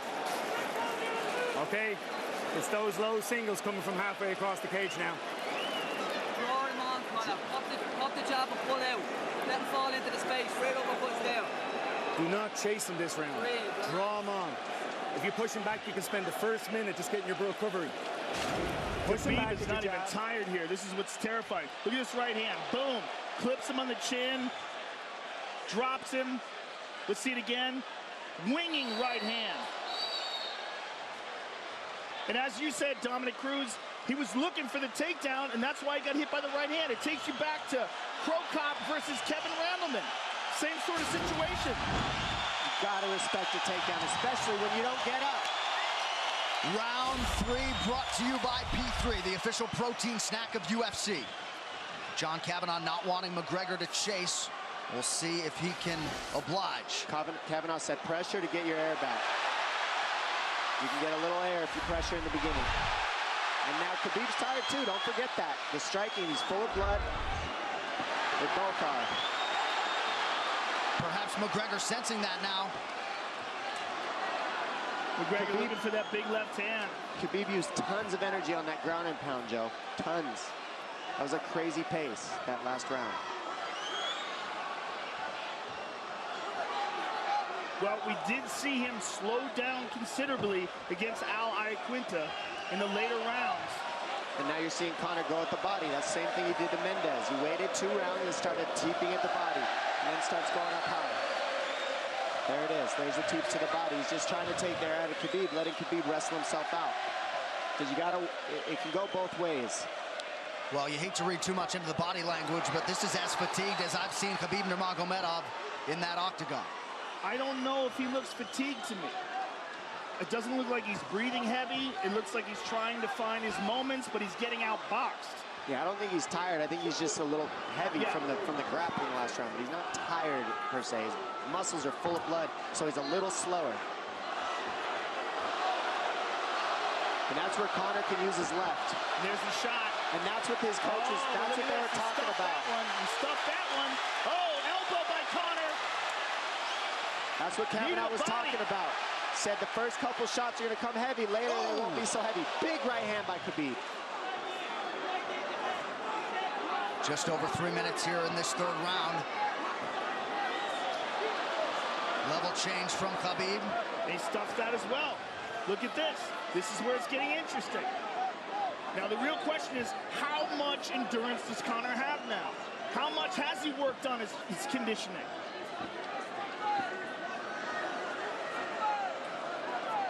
And how do you prepare for a guy like Nurmagomedov?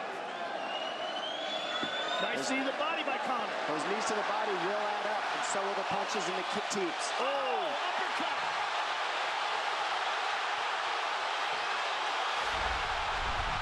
McGregor feints. These guys are staring each other in the face right at time, no range at all. They're just sitting there punching, exchanging. McGregor continues to bank that body work. Seeing Khabib standing right in front of Conor like this is crazy. I don't understand why he doesn't shoot, why he doesn't mix it up. Oh, he clipped him to the left hand. Oh! He slapped him. He slapped him on that one. Front kick to the body by Conor. He's pawing with that punch. He's having a hard time getting that snap back. And Khabib standing right in front of perhaps the best striker in UFC history. McGregor to the body again. Good left hand to the body there by Conor. Another good knee.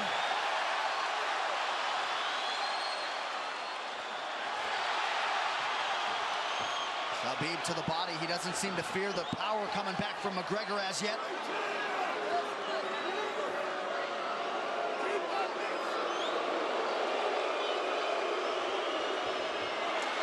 Trip by Nurmagomedov gets McGregor down briefly. Back up to his feet, though. Very interesting.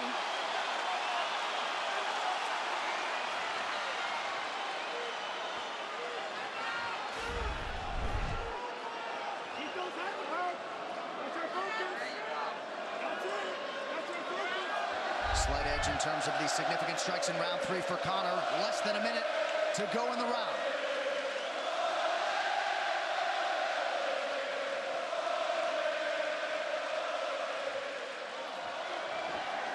And you see how Conor's collecting the left arm of Khabib. That stops him from being able to connect his hands, and he can't double off or grab a single leg.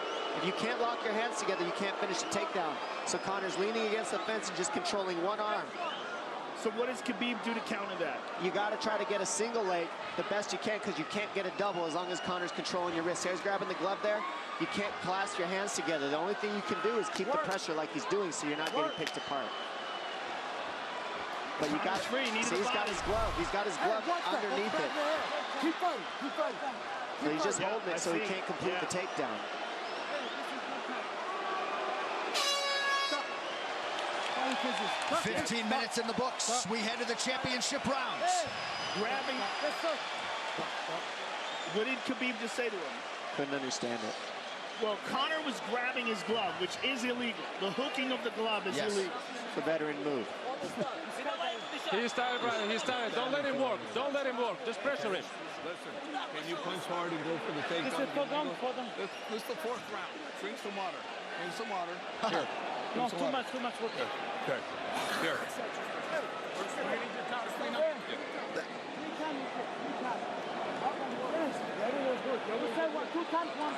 Hey, he shouldn't be talking. I want him to put his mouth. Yes, he's got it. Give me a little bit more push.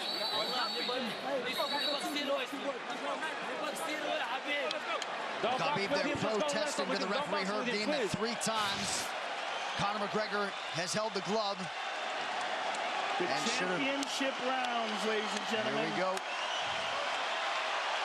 And Khabib, if you've watched his career, you know he's not in his element unless he is jabbing and talking to whomever. The referee, his opponent, round 4. Watch the counter left hand of Conor. It's what he's been set up. He's waiting for the right hand of Khabib. Oh, Conor looks very good coming out for this 4th round. I swear, I think this is when he was looking to try to get him, wait for Khabib to get a little tired on the takedowns and look to knock him out later. You would think it'd be the other way around though. Second time for both of these fighters to have seen a 4th round in their careers. That jabbing front kick to the body. He used that fantastically against Chad Mendes, and he's using it here again tonight. There it is again. He's so worried about the power in his hands that sometimes you forget about his legs.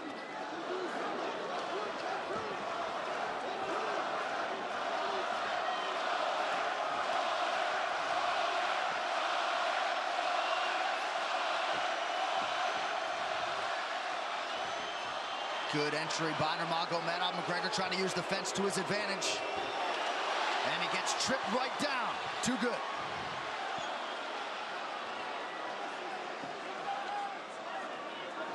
He does such a good job of using his legs to wrap up your legs. But Conor's back up to his feet almost. And this is where Khabib really starts to get ahead from this position. Once he gets here, he doesn't let go of that grip. And he goes back and forth between the double, and he wears you out by putting all that pressure on your arms like that. Makes you carry his weight up against the fence. He's done this time and time again, and when you try to stand up without hand control, he throws you. Another warning from Herb Dean for a fence grab there. His grappling is just one step ahead. Just tremendous control on the ground. 4 of 7 on the takedowns for Nurmagomedov. But it's what he does with them. 2 minutes have gone by here in round 4. Got an arm triangle almost, but Conor got weaseled his other arm in there. It's in there, but it's still, the fact that he can pin the head against the arm is just, it's a big part of securing that. If he can control that, now he stepped the arm over, but now Conor regained that arm. The one thing Conor has done is stayed pretty safe. He just getting controlled very badly is the only difference. Good hip escape there by Conor. Needs to keep going if he has the energy. But again, Khabib uses those legs to tie his legs up. I mean, it's a big part of his grappling. It's not just grappling with his arms, but utilizing his legs for control. Big left hands from Nurmagomedov. Again, full mount, back mount. There's the choke. He's got it, it's under the neck. There it is. Nope, it's on the chin. There's the tap. Still undisputed.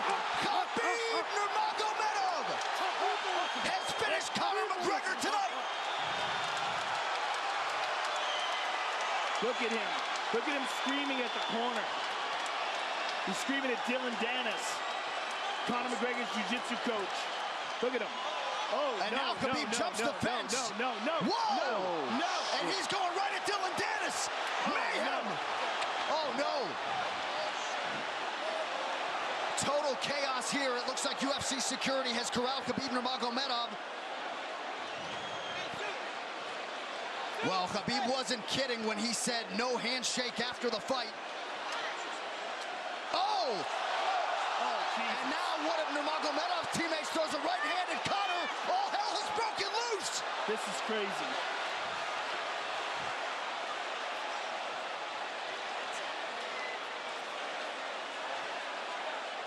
And this is not... Well, this is not something we're going to like, nothing we're going to condone. It's not something we want to promote. This is not professionalism, but it is the fight game to an extent. This is horrible. It can get nasty. This is the nastiest I've ever seen. Yeah, this is not how you want it to be in this sport. This is not how we want to represent ourselves. Jumping out of the octagon like that and attacking someone in the crowd. And I mean, that is so stupid and so unnecessary and so foolish. After such a spectacular victory. And one of Khabib's teammates, I believe, Zubair Tukhugov, landed a right-hand flush on Conor McGregor in there. This is going to stain an incredible performance for Khabib Nurmagomedov and out of character for him, too. Yeah, this is not the way you want to represent the sport here.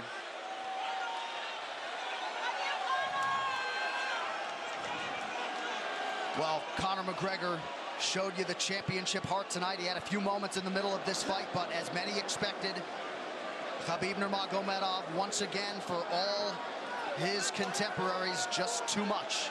Too much on the ground. Had the striking going tonight. But I feel like this entire event has been marred by him jumping out of the octagon and attacking Dylan Dennis like that. It's just the whole thing is so foolish. Well, it just ruins everything, and then his teammates jumping into the octagon, punching Conor McGregor. I mean, this is just crazy. It's a habit. And I think they connected pretty heavy on Conor. Yes. They hit him from right behind. in front of us. Dana White in there trying to restore order. And Conor wasn't participating in this, by the way. They jumped him when he was just recovering from getting beaten.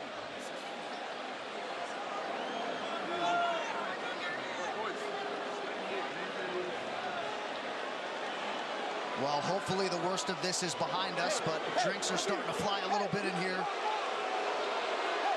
And Khabib is back inside the octagon now. How do we let these people back in here? Why don't we just separate them? I mean, well, I don't know if there's enough security in the world, because more people who are in dispute here are moving towards the cage, and I don't know if there's enough security to get them out of there. Let's go back to the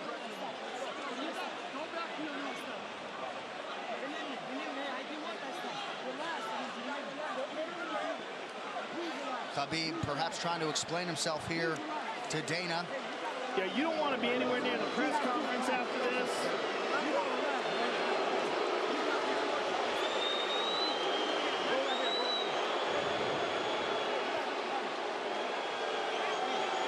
Daniel Cormier in there now, supporting his teammate Khabib Nurmagomedov, Luke Rockhold as well.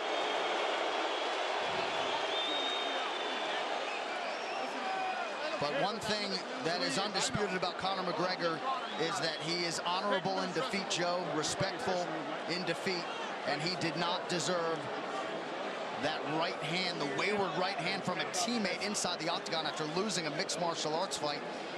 No, that was disgusting. It was two things disgusting. Khabib jumping out of the octagon and attacking Dylan Dennis was foolish. But Khabib's friends jumping into the octagon and attacking Conor, who had no idea that they were there, just jumped on him, was completely cowardly.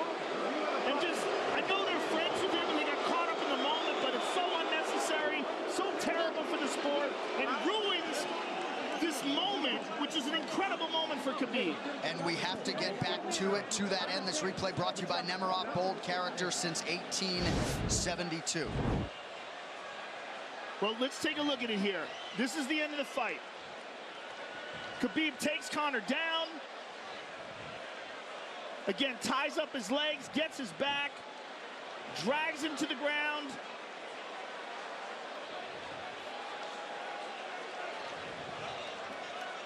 Got his back, got his neck, got under the neck, was cranking his neck. It was really more of a neck crank than it was even a choke. If you look at it, he's not even under the chin. And Conor forced the tap. And Khabib's still furious. Even after Conor taps, Khabib's getting up. He screams at him.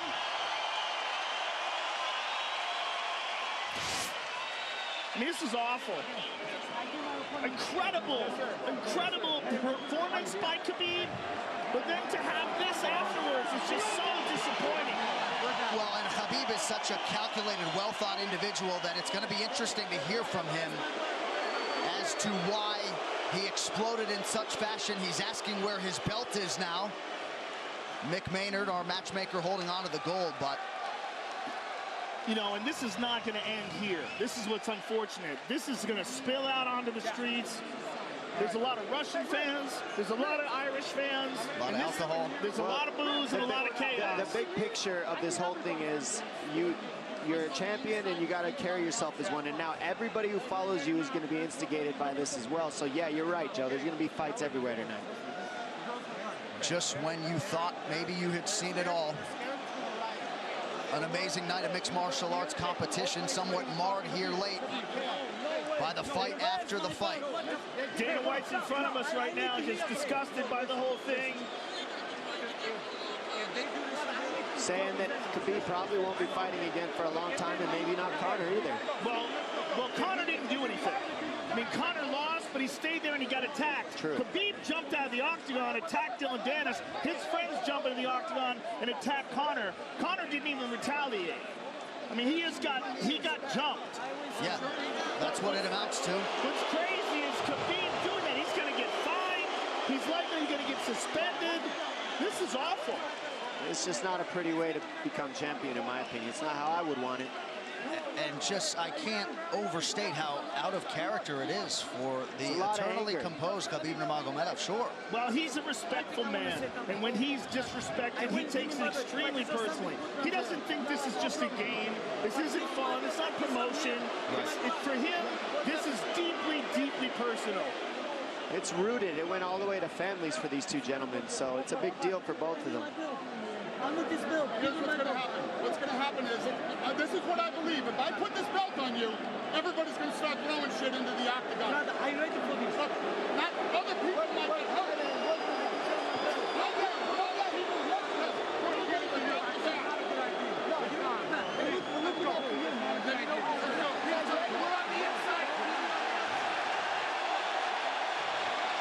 So they're going to usher Khabib Nurmagomedov out of the octagon. And Dana White said he wasn't going to put Khabib's belt on him. This is crazy. This is absolutely the craziest moment I've ever seen in all my years of calling fights. It was already the biggest fight of all time, and now it's spilled out into something completely different. It's awful because it's such a black eye on the sport. You know, I mean, it was a great night. It was a spectacular victory for Khabib. And to have all this play out like that, it's so incredibly disappointed. So incredibly disappointing. And Nurmagomedov seemed hell-bent on getting that belt inside the octagon, but they will usher him out. He will not talk to Joe Rogan. We will. I mean, they're throwing things at him. He's going to experience hate like he's never experienced in his entire career. If he thought he experienced hate before this is going to be on a whole nother level. All right, the official decision brought to you by Metro PCS, now Metro by T-Mobile. Discover the smarter way to get unlimited and see what's new on October 8th. One final time tonight. Here is Bruce Buffer. Ladies and gentlemen, referee Herb Dean has called a stop to this contest at 3 minutes, 3 seconds of the 4th round. Declaring the winner by submission due to a rear naked choke, and still the undisputed UFC lightweight champion of the world, Khabib, the Eagle, Nurmagomedov. EA Sports UFC 3, get up to 50% off, including exclusive in-game content with the new limited-time UFC 3 Notorious Edition available on Xbox One and PS4 until October 16th. It's so weird to watch them run a commercial now. Yeah, it really is, isn't it? It's so surreal. I'm just glad we didn't send you in there, my man. Yeah, I know, right? I would have got run over. I know you kick hard, but... Please. I would have got run over. What would have been your technique of choice? Running. Running, jumping over the cage. I mean, I would have tried to talk some sense into Khabib. I wish someone had grabbed him and said, don't do this. Just don't do this. I mean, I can't believe we needed more security. We had more security here than I've ever seen at any fight ever before. Everybody anticipated this was going to be a hot, hot moment where there's going to be a lot of tension. But to have this play out the way it played out is just, it's so disappointing.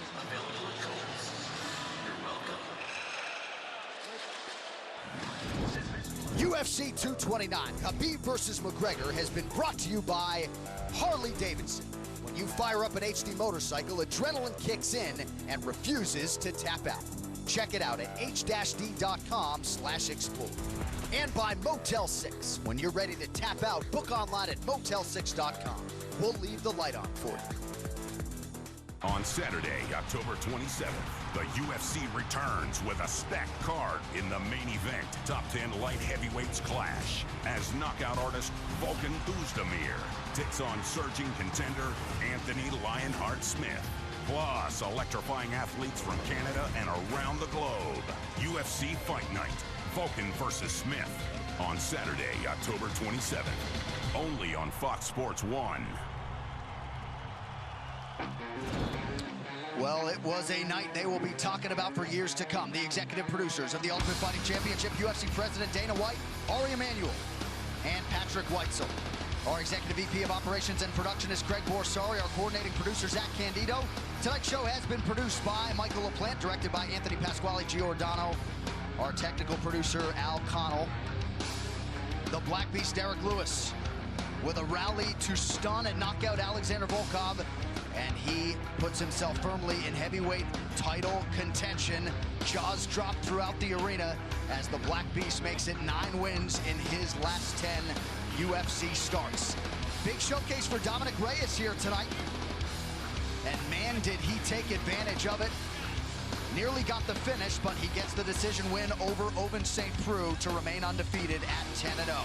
What a co-main event it was. It marked the return of El Cucuy, Tony Ferguson. Showtime Pettis was game as usual, but a broken hand ended things at the end of round 2. El Cucuy's UFC winning streak is now 11. And then it was time for the biggest fight in UFC history. Khabib Nurmagomedov and Conor McGregor. And tonight belonged to Khabib. Eventually he gets the submission and maintains his status as the undisputed UFC lightweight champion. All right, with that, for Joe Rogan, Dominic Cruz, and our outstanding crew, John Anik, saying so long from Las Vegas. We will see you next month from New York City for UFC 230. Until then, good night.